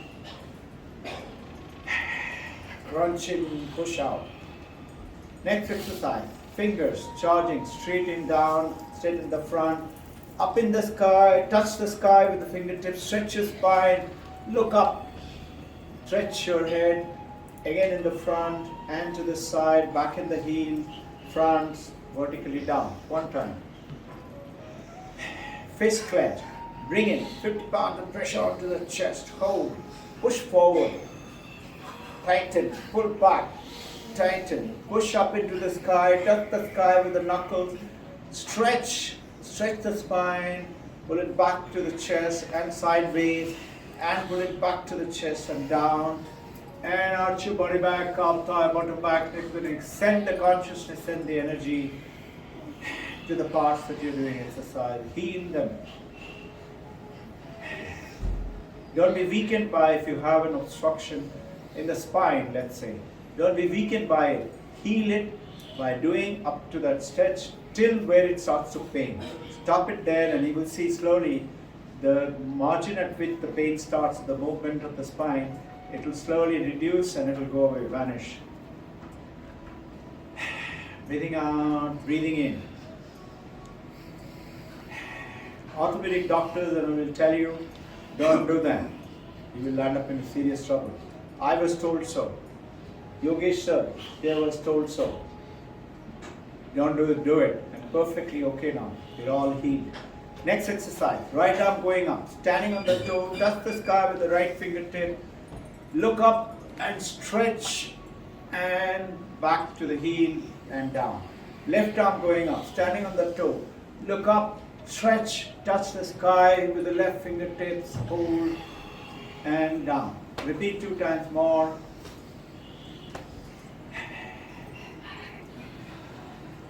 As you ride up and twist the body to the left, hold and relax.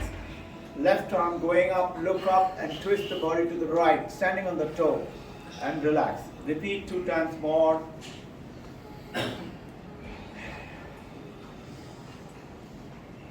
Alternating.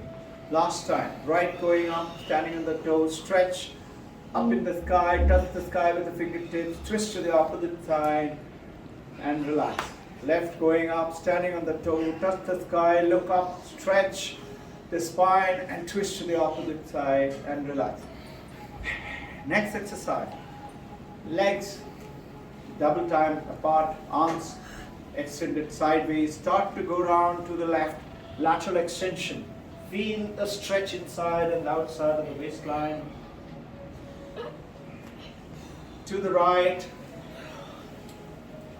On the 3rd count, you may like to go down, or in all 3 count, right up to the toe and touch the knee with your head, touch the ground with your palm, like now.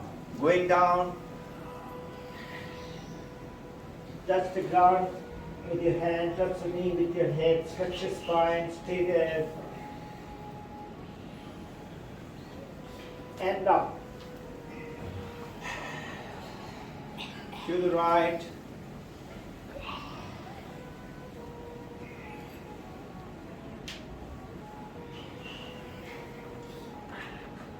And up.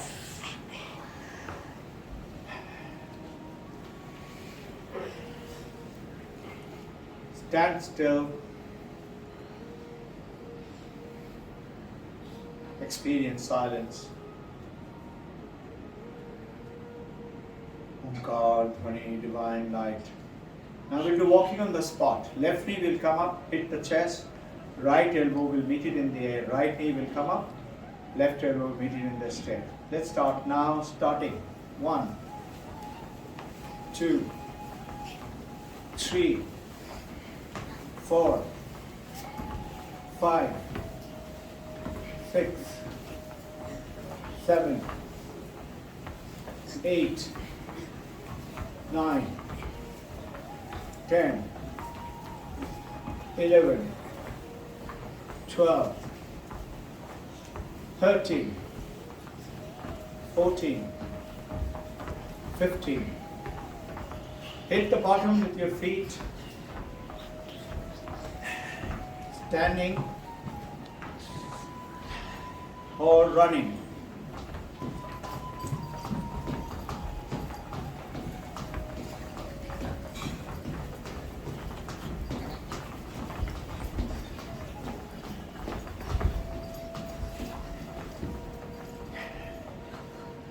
Left foot in the front, right foot at the back, hands at the chest. Standing, well balanced. Double breathe in, double breathe out. Breathe in, breathe out. Next exercise. Shoot forward with the right fist and bend the left knee. Standing well balanced. Now push forward a little more, shift the weight to the front foot, pull back like a bow and arrow, your spine at the Gandhi of the Arjuna. Visualize Arjuna and Krishna right in front and relax. Right foot in the front. Sending energy to the spine. Spine is our Gandhi, Arjuna's Gandhi, Dhanush. Right knee bent, left fist shooting forward, pushing forward a little more, weight transfer to the front foot, put back the bow and arrow and look up and relax. Repeat 2 times more.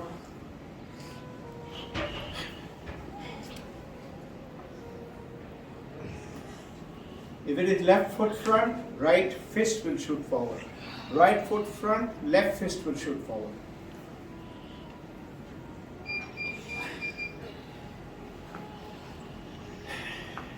Next exercise, arms rotation. As the arms are going up, standing on the toe, tightening the front of the body muscle. Reach the top, look up, extend the spine, coming down, balancing on the toe, tightening the back of the body muscle. Repeat 2 times more, standing on the toe, looking up, stretching, touching the sky with the fingertip, stretching the spine, balancing, tightening the back of the body muscle, and reverse up to 3 times, going up, tightening the front, back of the body muscle, coming down, tightening the front of the body muscle. Repeat 2 times more.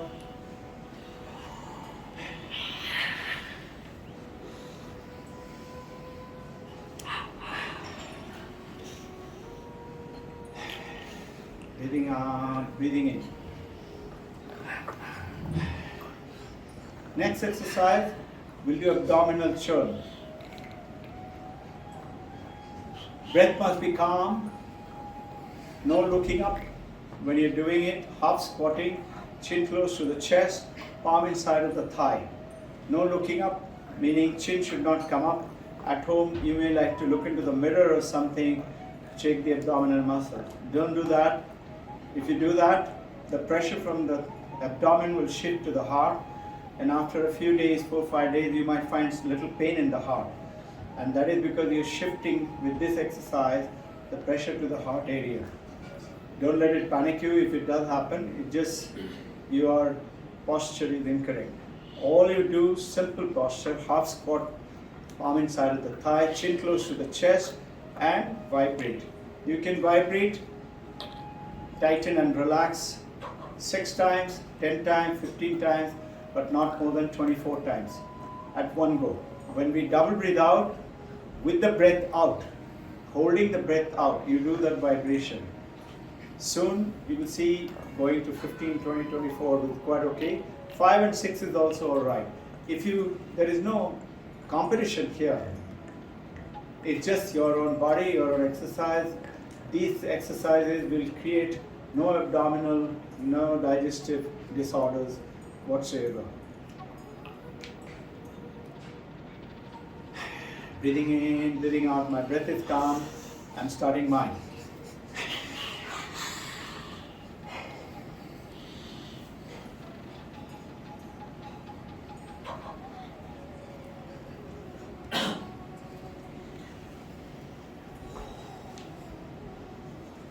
Remember the caution, no looking up, no breathing in and out. Bahir Kumbhaka, breathe out, do the exercise when you come up. Then only breathing in, breathing out, arch your body back, calf, thigh, bottom back, neck to the neck. Tighten, hold and relax. First exercise is over. We repeat 2 times more, but before that, get your breath back to normal.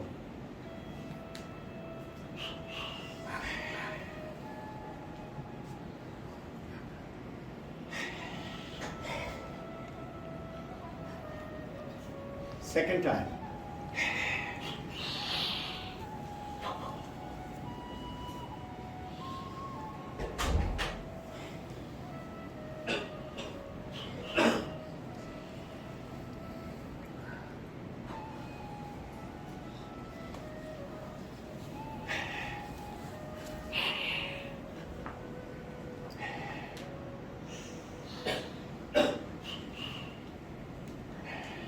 Get your breath back to normal.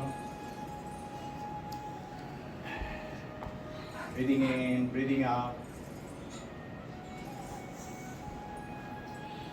My breath is back to normal. Starting my third time.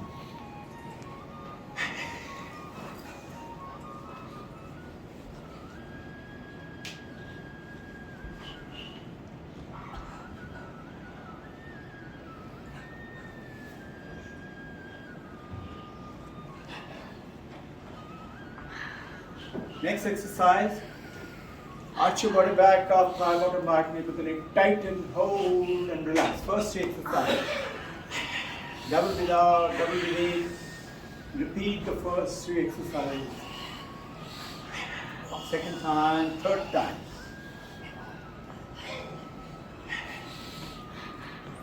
Hands on the chest, weight on the right foot, swing the left leg.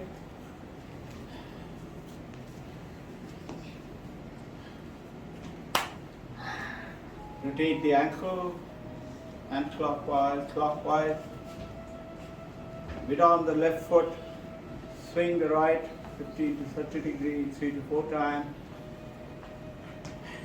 Rotate the ankle clockwise and then anti-clockwise. Weight on the right foot, swing the left from the hip like a ballerina without bending on the knee. And reverse 3 times. Weight on the left foot, swing the right. 3 times and reverse.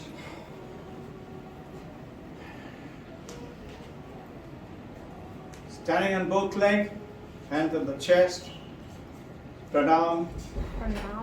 We do the prayers. After the prayer, we'll extend our palm with the Omkar.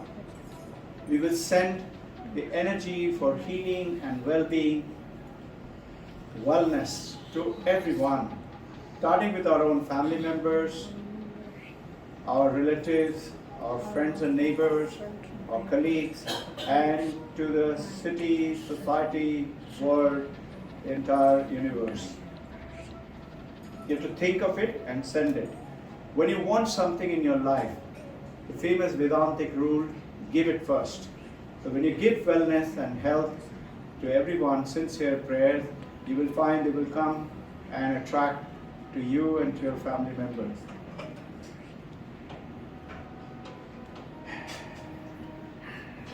Get back to your breath, focus your mind onto the breath.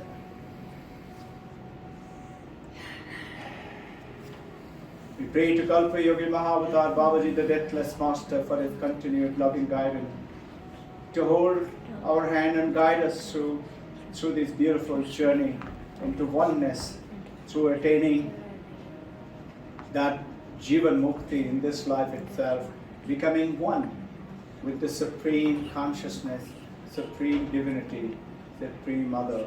Apply with the blessings of the Mahavatar Babaji, Bhakti Yoga, Raja Yoga, Karma Yoga, Jnana Yoga. Understand, may we be blessed for the wisdom, for the titiksha, not giving up.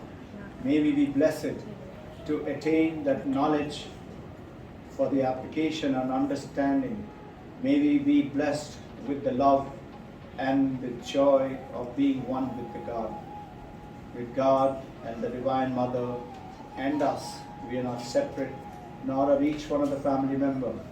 We are all one consciousness, different name, body and the form. Rub your palm.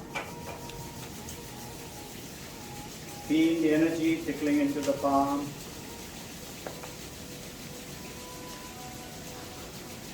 We'll do Omkar and stretch our palm into sending it to everybody like a living alien. Double breathe in.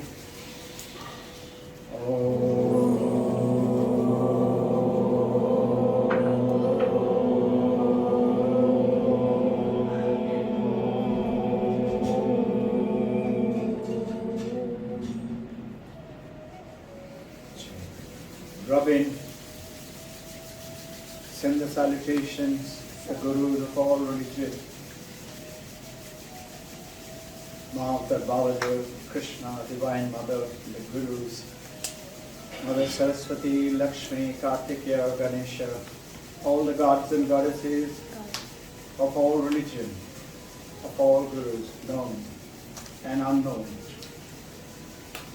Rub your palm, take a double breath in, feel the energy trickling out.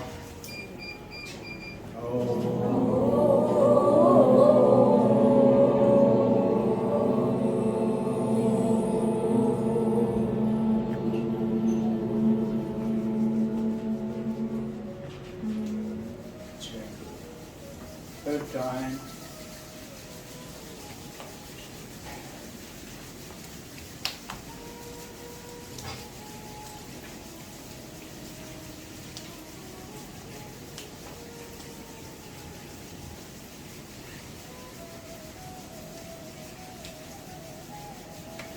Take a double breath in.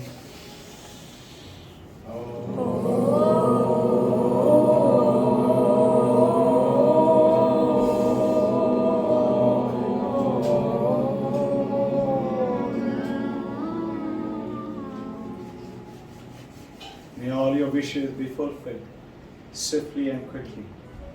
May you and I, we all be guided to discover, uncover the supreme truth within, and best to it, to realize the purpose for which we are born on this earth, and fulfill our full responsibility with harmony and joy with each member of our family, friends, relatives, everyone. May you become the center of the charisma, center of the joy, ananda, and remove sufferings from everyone. Be the touchstone.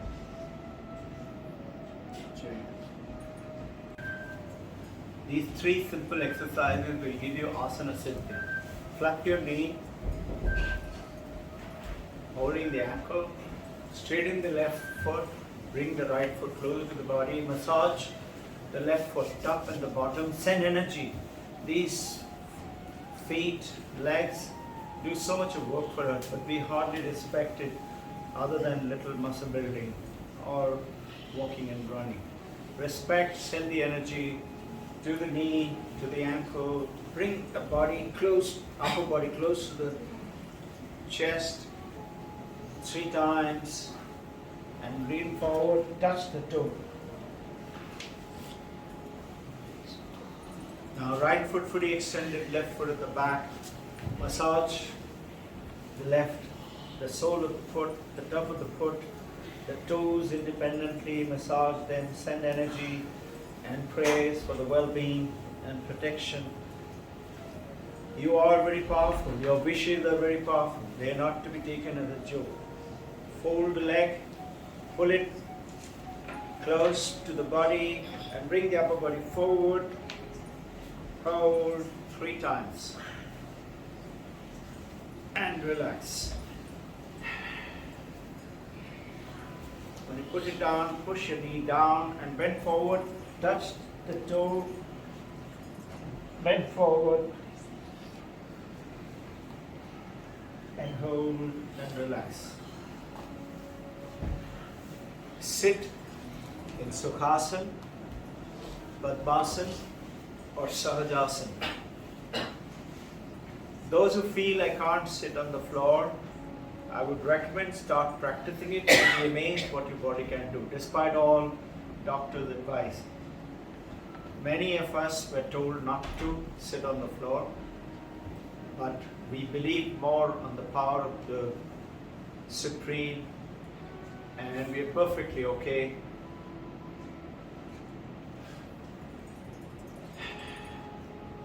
Sitting posture, be straight, shoulders squared, chin up, not down. If you put chin down, funny thought, dirty thoughts will come into your mind, and secondly, you will tend to go off to sleep. Chin parallel to the ground, a little up. Eyes are closed, focus toward the between the eyebrow at the center of the, above the nostril. Right over left, thumb and index finger touching each other, Dhyana Mudra or Jnana Mudra. Pull back the shoulders, pull back the palm in such a way that the chest is straight and sitting like a lion, like a lioness, not spine bent.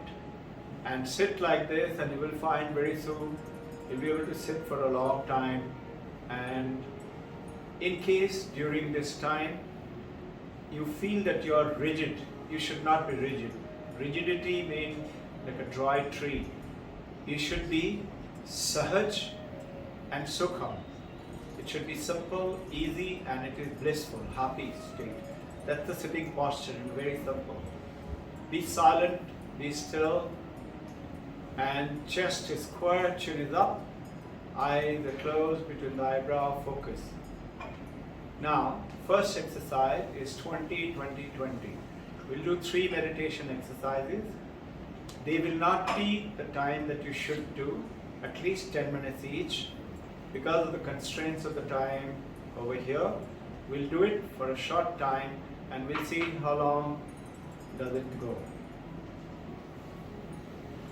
Sitting straight, 20-20-20. Breathing in, whatever the count you breathe in. Child, middle-aged, adult, whatever it is. Whatever number of counts you breathe in through the nostril. Same count you hold without breathing out, Kumbhaka, and then Rechaka, breathe out with the same count. So if my breathing in is 6 count, hold for 6 count, breathing out for 6 count. This is bringing the balancing breathing, but it should not be more than 20 count. Some have long breath, long holding. Don't do it more than 20.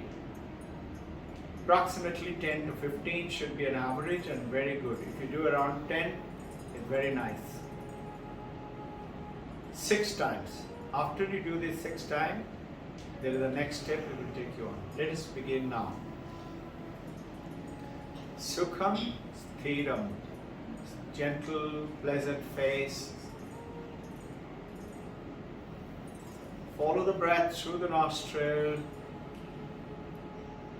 up to the Agya Chakra. Hold at the Agya Chakra. Breathing out through the nostril. Pay attention through the nostril. Feel the coolness of the nostril as you breathe in. Hold at the Agya Chakra between the eyebrow. Same 6 or 10 or 15 or 20 count and breathe out.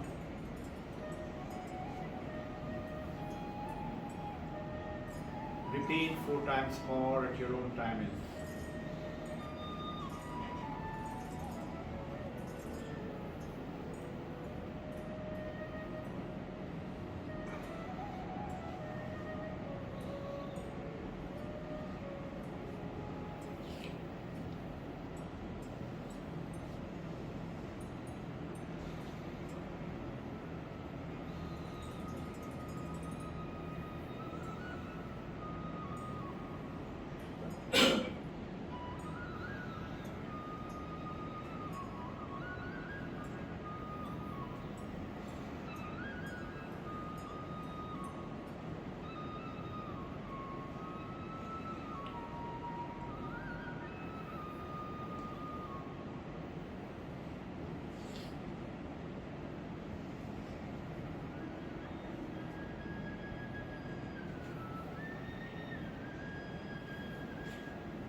Sixth time, fist clenched in front of the knee, pointing inwards.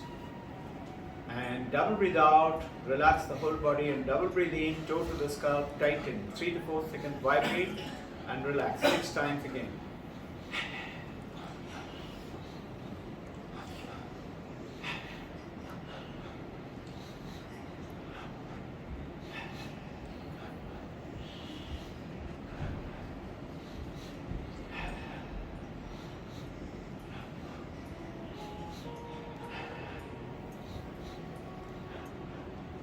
These are all the process of the initial part of the Kriya Yoga. Till you attain a certain status, then your body, mind and your nerve will be ready to receive the Kriya Yoga breathing. Kriya Yoga breathing One breath is equivalent to 1 year of normal person breathing. It's that powerful. But it's like sending 420 volts through a 200 volt wire. So it's very powerful, it rejuvenates you and brings you enormous amount of wisdom, knowledge and things which you should experience it yourself. 6 times. Now, next exercise is Hamsa meditation. Postures remain same, Sahaj Sukham, Jnana Mudra, right over left palm in front of the navel, wrist resting on the junction of the thigh, shoulder square, chin up, and breathing in. Now, as we breathe in, we say Hum, and as you breathe out, you say Sa. The first 6 breaths is through the nostril. When you're doing that, feel the coolness of the breath as you're breathing in. And as you breathe out, feel the warmth of the nostril, the tip of the nostril. Along with that, as you're breathing in, say Hum. And as you breathe out, say Sa silently in your own mind.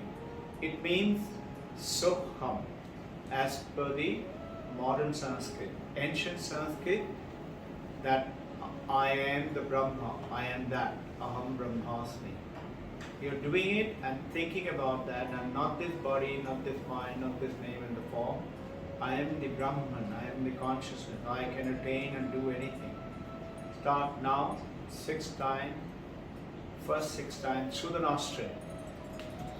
After that, as you're breathing in, breathe in up the spine. Imagine this breath is traveling up the spine and going straight up to the medulla oblongata, base of the head, and then through the skull, going into the Arca chakra.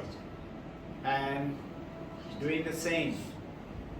Hum, and then breathing out Sa. Reverse from Arca chakra to medulla and down the spine, right at the bottom of the spine. Do that. It should be done for about 10 minutes. The watch word, which is the very important word, it is just watch your breath. Only this much. Saans pe dhyan rakho. Follow the breath. First through the nostril, feel the coolness. Second stage, up the spine, more advanced. Clean every bit of the junk and the negative things in the spine. That is Ida, Pingala and Sushumna Nadi. And Arca chakra, bring the brilliance of the light and breathe out through the spine. Bring in good energy, all the good things that you want, including love, happiness, joy, name, fame, knowledge, wisdom. And breathe out all the garbage that you think you have, breathe it out. You are doing it yourself. Don't speak about it to anyone excepting maybe somebody who understands that. Starting now, silently.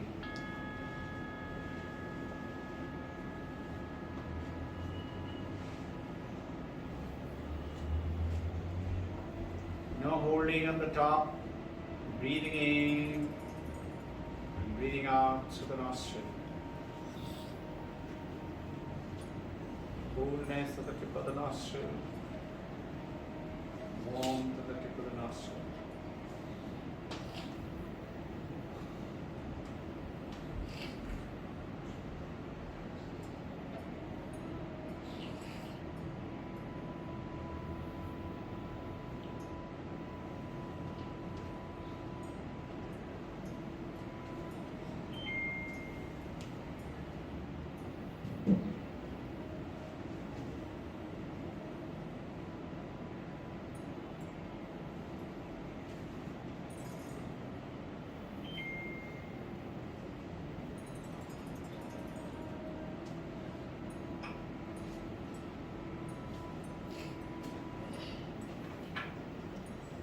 Watching your breath.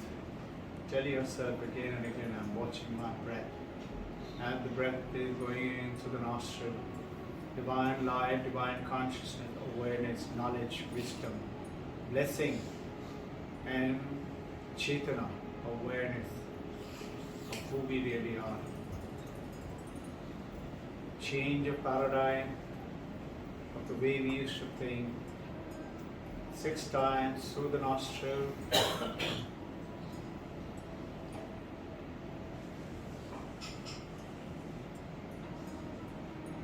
starting breathing up the spine. Bring joy, happiness, success unto every member of the family, of my partner, of my parents, of my children, of my friends and colleagues, of me with oneness with the Supreme God.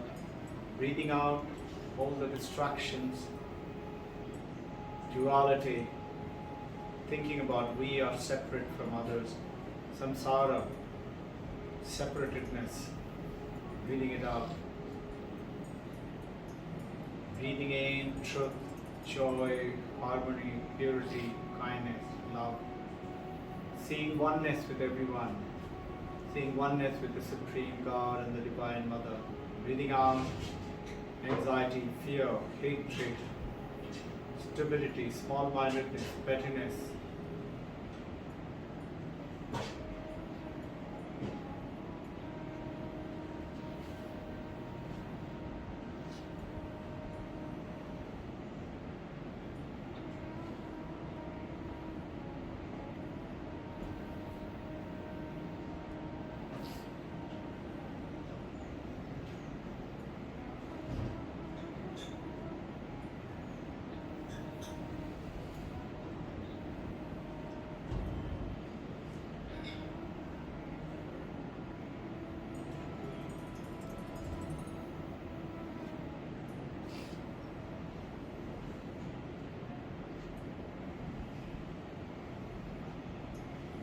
As you're breathing in, those of you who believe in divinity, pray to Mother Saraswati, Lakshmi, Kartikeya, Ganesha, Babaji, Krishna, Brahma, Vishnu, Maheshwara, Divine Mother of the Universe, our Guru Devas, for their blessing and guidance. Breathing out all the garbage from the body, anger, jealousy, greed, restlessness, stupidity, small-mindedness, pettiness. Breathing out selfishness.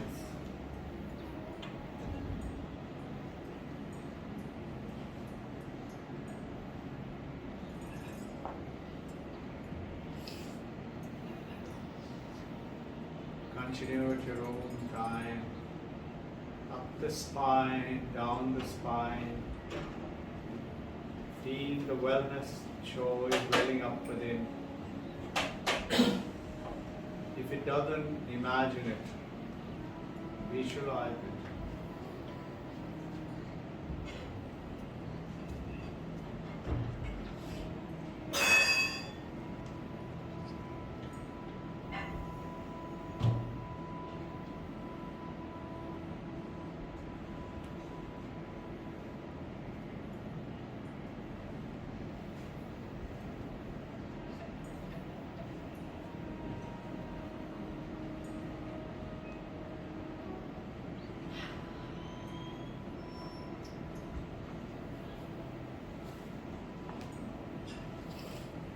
Whatever journey you're taking on towards success, towards attaining abundantness, no shortage, whether wealth or good relationship or wisdom or spiritual understanding, knowledge.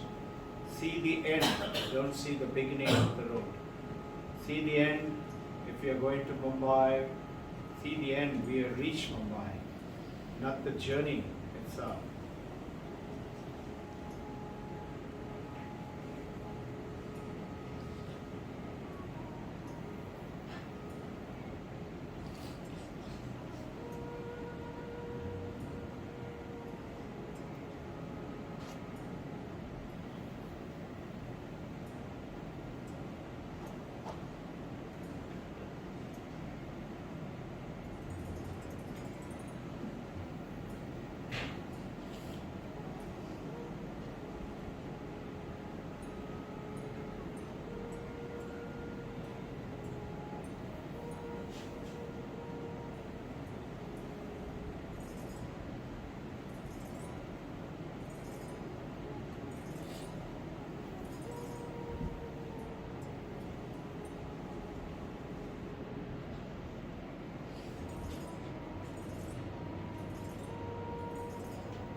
rapid breathing, sahaj, calm and collected. Mind needs anchoring. You anchor the mind with the breath. That is first anchor. Second anchoring, up the spine, saying hum, and down the spine, saying sa. Third anchoring, set in a count. 1, going out. Breathing out, 2.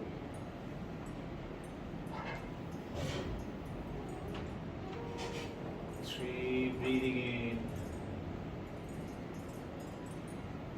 not more than 10 counts.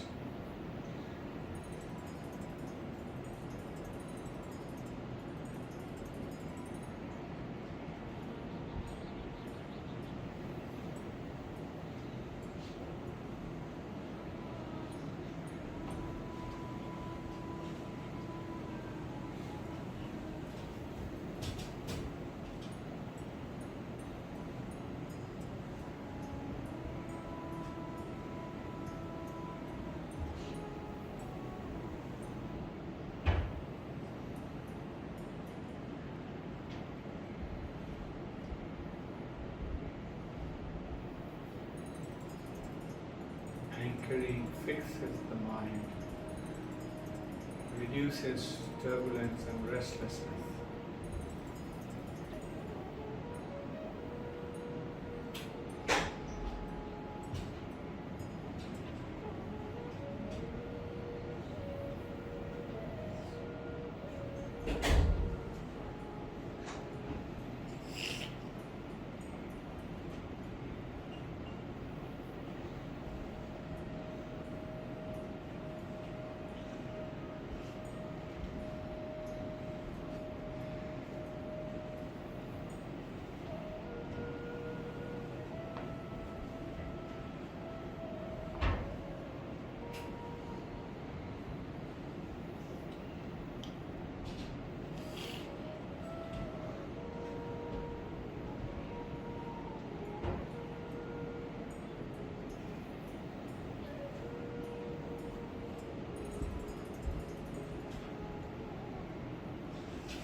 Breath will slowly become very small, very calm and anchored.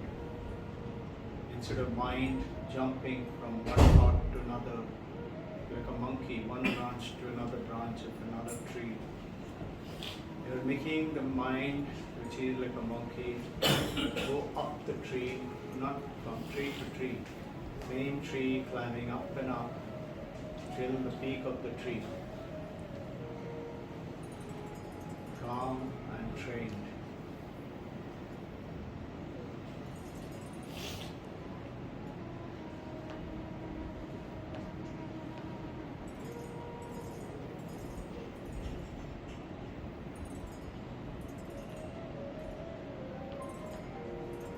Take 3 long breaths without opening eyes.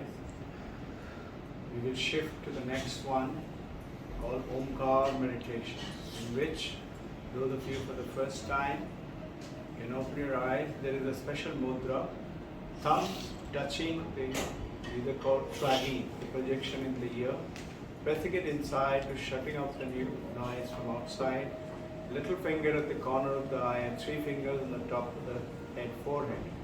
And with this, we do silently chant in your mind Om as you breathe in, and as you breathe out Om. In this, you're silently chanting, but your task is not listening to the chant, but you listen to inside your own mind, brain, consciousness. Another Omkar. You will hear many Omkar. Which one should you listen to? Focus onto the loudest Omkar. Listen to it and you will find something will happen. Practice should be about 10 minutes at home. Today we'll do some minutes. Starting now.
As you silently chanting, listen to that inner Omkar.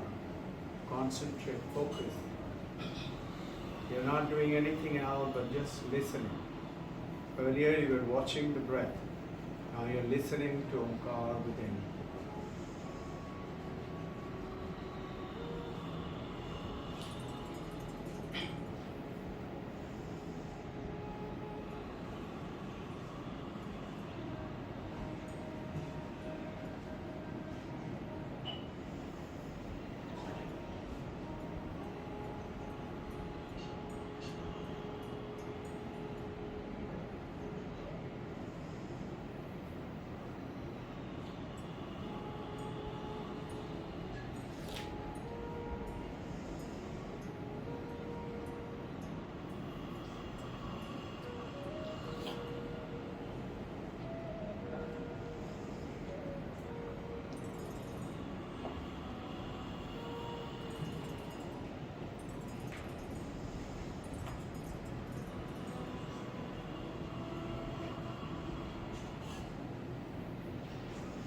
Imagine as you listen to the Omkar, there's a brilliant light between the eyebrow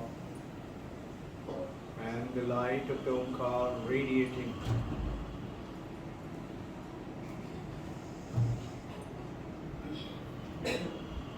engulfing your own body all over with the light.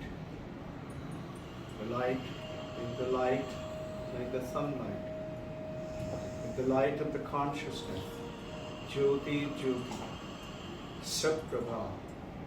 It is self-illuminated. Dvaita Varchita, you're alone. You are the one. I am the one. Divine light with the Omkar sound, light of the Omkar.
Slowly bring your palms down without opening your eyes. These are the steps towards final Kriya Yoga that once your body is ready, we should introduce. Straighten the legs. This is the time you're supposed to do Mahamudra. That will come along with the straighten your legs, sit. We'll start final meditation as per Mandakya Upanishad, Vedanta meditation. Vedanta says we have three existences, all human beings. Waking state, right now, the conscious and waking. And anything that we learn or do is the consciousness which empowers it. Then the dream and sleep state. When we are dreaming, we wake up and know what is it. It is because of our consciousness. And then the deep sleep state, where we have no thoughts, no ideas, but we have consciousness experiencing in the deep sleep, experiencing the absence of all experience, experiencing that, the silence. These are the three states as per Mandakya Upanishad. These three states match with the Omkar. Om is A, U and A is the waking state. O is the sleep, dream state. And is the deep sleep state. When you say Om silently, you don't say Auma. A and O both sandikshan in Sanskrit become O.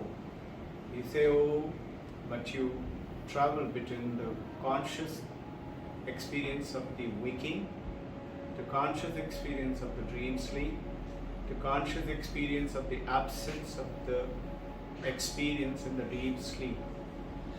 These are the three states. Mandakya Upanishad says there is another state, which is who we really are.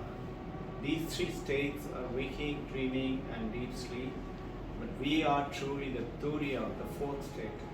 Turiya means the fourth. Turiya is the silence, Turiya is the light. So as we say Om, after that we take a deep breath to say the next Om.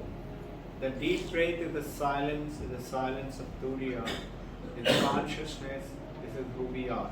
It's not complicated, it's very simple. As you're breathing in, you should silently chant Om and let the consciousness delve into imagination of the waking world, dream sleep world, dream world, and then deep sleep world. No experience of the thoughts and all, but experiencing the no experience. And then silence is the Turiya. Turiya is the light. Continue practicing, I'll take you on later. Let's start now. This is the third and the final meditation. Starting silently chanting.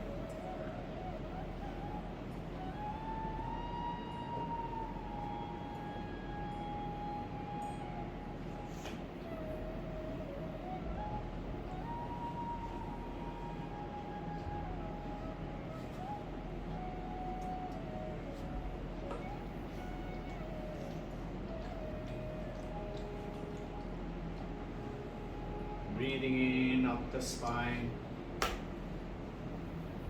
breathing out down the spine, chanting Om.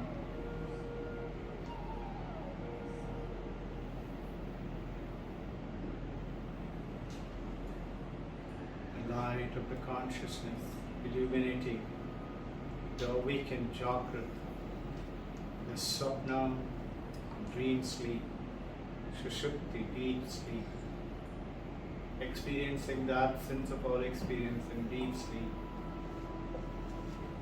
And as the silence comes, taking a deep breath, the Turiya state is the light of the light.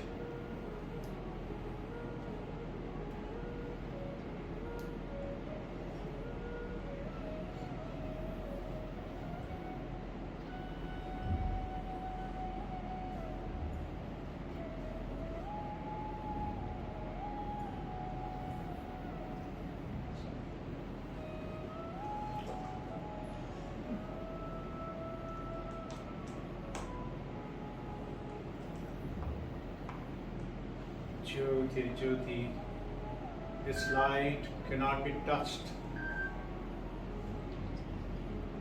If it falls onto the dirty road water, it doesn't get dirty like the sunlight.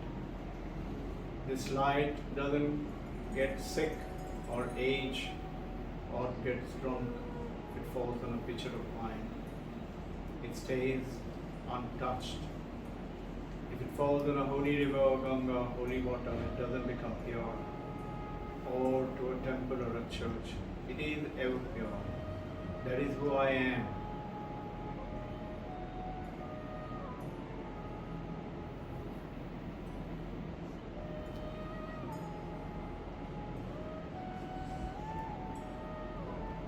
Jyoti, Jyoti, Ujala, all around. Visualize it if you don't see it.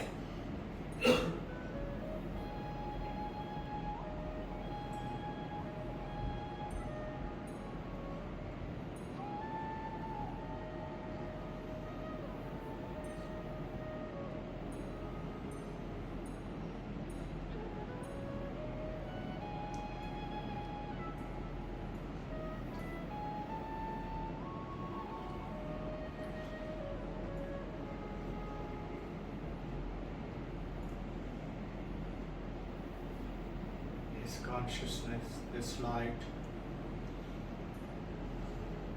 asanga aham, asanga aham, asanga aham. Asanga is totally detached from everything. And the body, mind, the things around the world, the people, and the consciousness. When I see the consciousness in everyone, we all are one. Asanga aham, asanga aham, asanga aham. Puna, puna, puna, asanga aham. detached. I'm not this body, I'm not this mind. I'm not this name, I'm not the form. I'm not the pain or the sickness or the disease. I'm not the body. I'm not the mind. I'm not love, hatred, joy. They're the feelings. I'm detached, I'm the light. Ever present like the sunlight.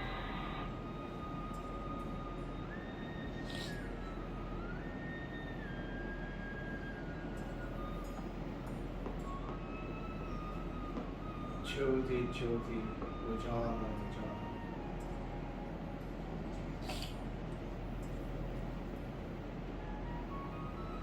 This body ages, body becomes sick, body may die. But I am the consciousness. Not the body, not the mind, not the name, not the form.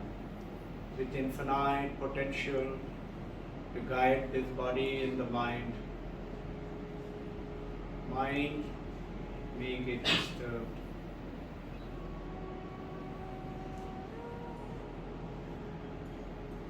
A wild elephant cannot be ruled by a human mahout, rider. But the elephant can be trained. Mind needs to be trained. This consciousness trains the mind through the Mandaka Vedanta Upanishad, Vedanta meditation.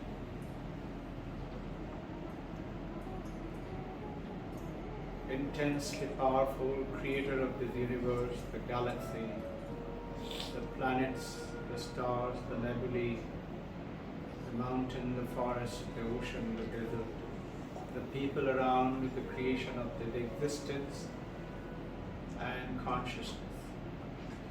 They are not separate, they are one. Ocean of existence is like the ocean of in which the little waves are created. We are in the ocean of existence, little waves. We have the wisdom and the knowledge of knowing. We are the consciousness and the existence. Sat, Chit, Anand. We are the bliss. If there is suffering in the body or the mind, it's not I who is suffering. The body may have pain, or fever, or ache, or sickness. It's the mind which may be disturbed, but I am not the mind. When you do that, you will find mind and body will become calm and peaceful, like a trained elephant.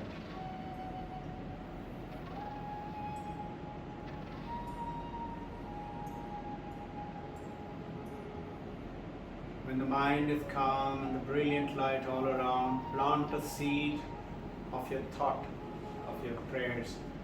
You may plant more than one. Plant it to the consciousness which is supreme. With the definition of Taittiriya Upanishad, the name of Ishvara, God, Satyam Jnanam Anantam Brahman. Brahman is the Ishvara, God.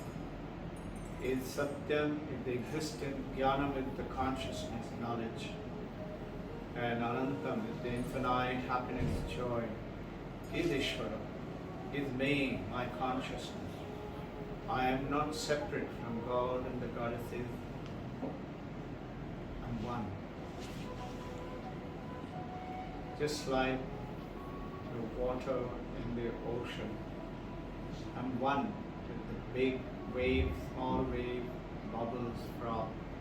I'm the one consciousness, one water.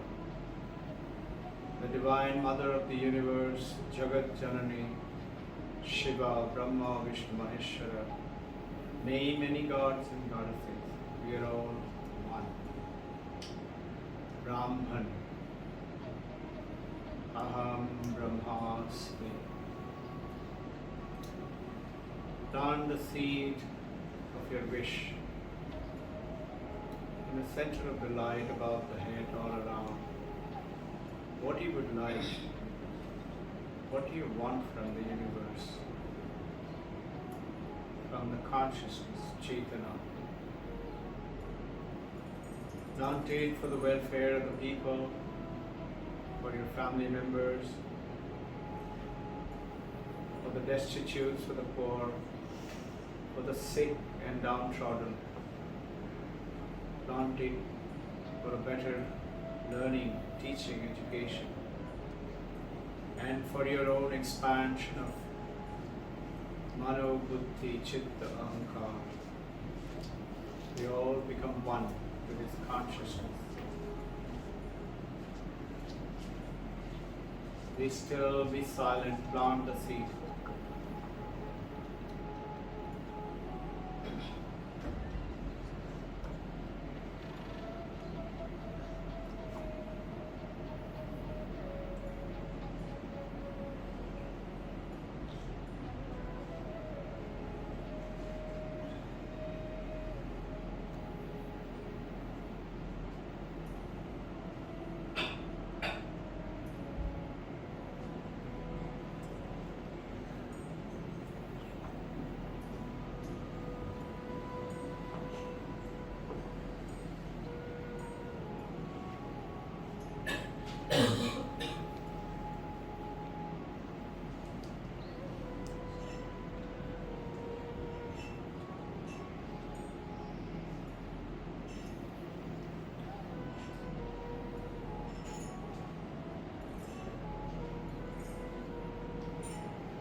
Take 3 long breaths.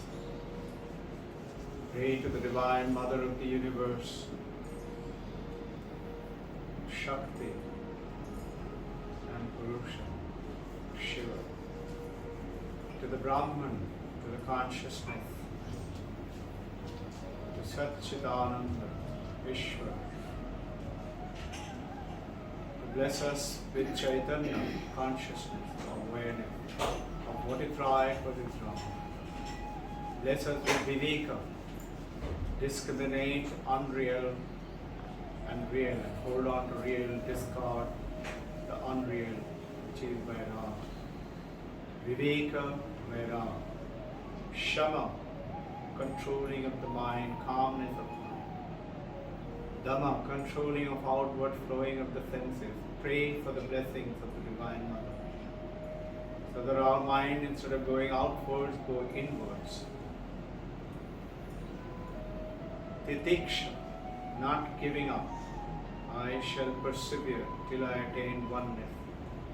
Uparati, Shama, Dhamma, Titiksha. Uparati is controlled mind, focus it inwards, and Samadhana, one come focus with that and send the energy of the consciousness. Shraddha, listening with respect, believing in it, working with it, asking question, mananam, to clarify our own doubts. And then nididhyasanam, to clarify the knowledge and the wisdom. I make it my own. Instead of intellectual knowledge, it becomes my own understanding. Pray for divine love for everyone, for the Divine Mother of the Universe, Ishvara, God. Advaita Brahman, Advaita. Advaita is with the gods and goddesses. Advaita is one alone exists. And that one is truth, is purity. Pray that I am not tempted to tell any lies. Throw away all the lies and falsities and lethargy. Pray for truth and purity, compassion for everyone. Pray that I don't give up my sadhana. Every day a specific time with the divine grace and the blessings of the Guru and the God and the Divine Mother. Pray for abundance of happiness, joy, ananda. Pray for abundance of finance, money, property, prosperity. You have so much. that he would love to give it away to other people. What would I do with so much?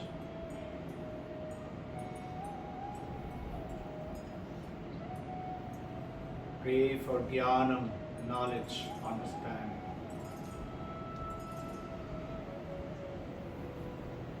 Take 3 long breaths. Seek blessings and send blessings to everyone. May everyone's wishes come true and fulfilled. May be directed silently, but you would know with the divine guidance. Grab your palm.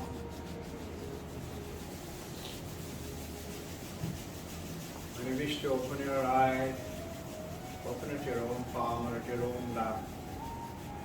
Try and stay silent and with eyes closed for as long as you enjoy the bliss, the stillness, the calmness, the energy of the consciousness, Turiya, the light.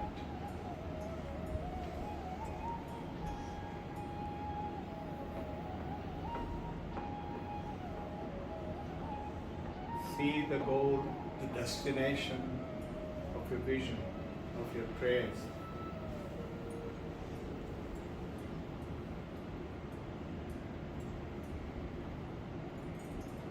You may say, I do not know how does it happen. For the divine grace, I have faith on my consciousness, on my Chaitanya, on the Divine Mother, on a theistic language, on a Advaita language, on the consciousness, one alone.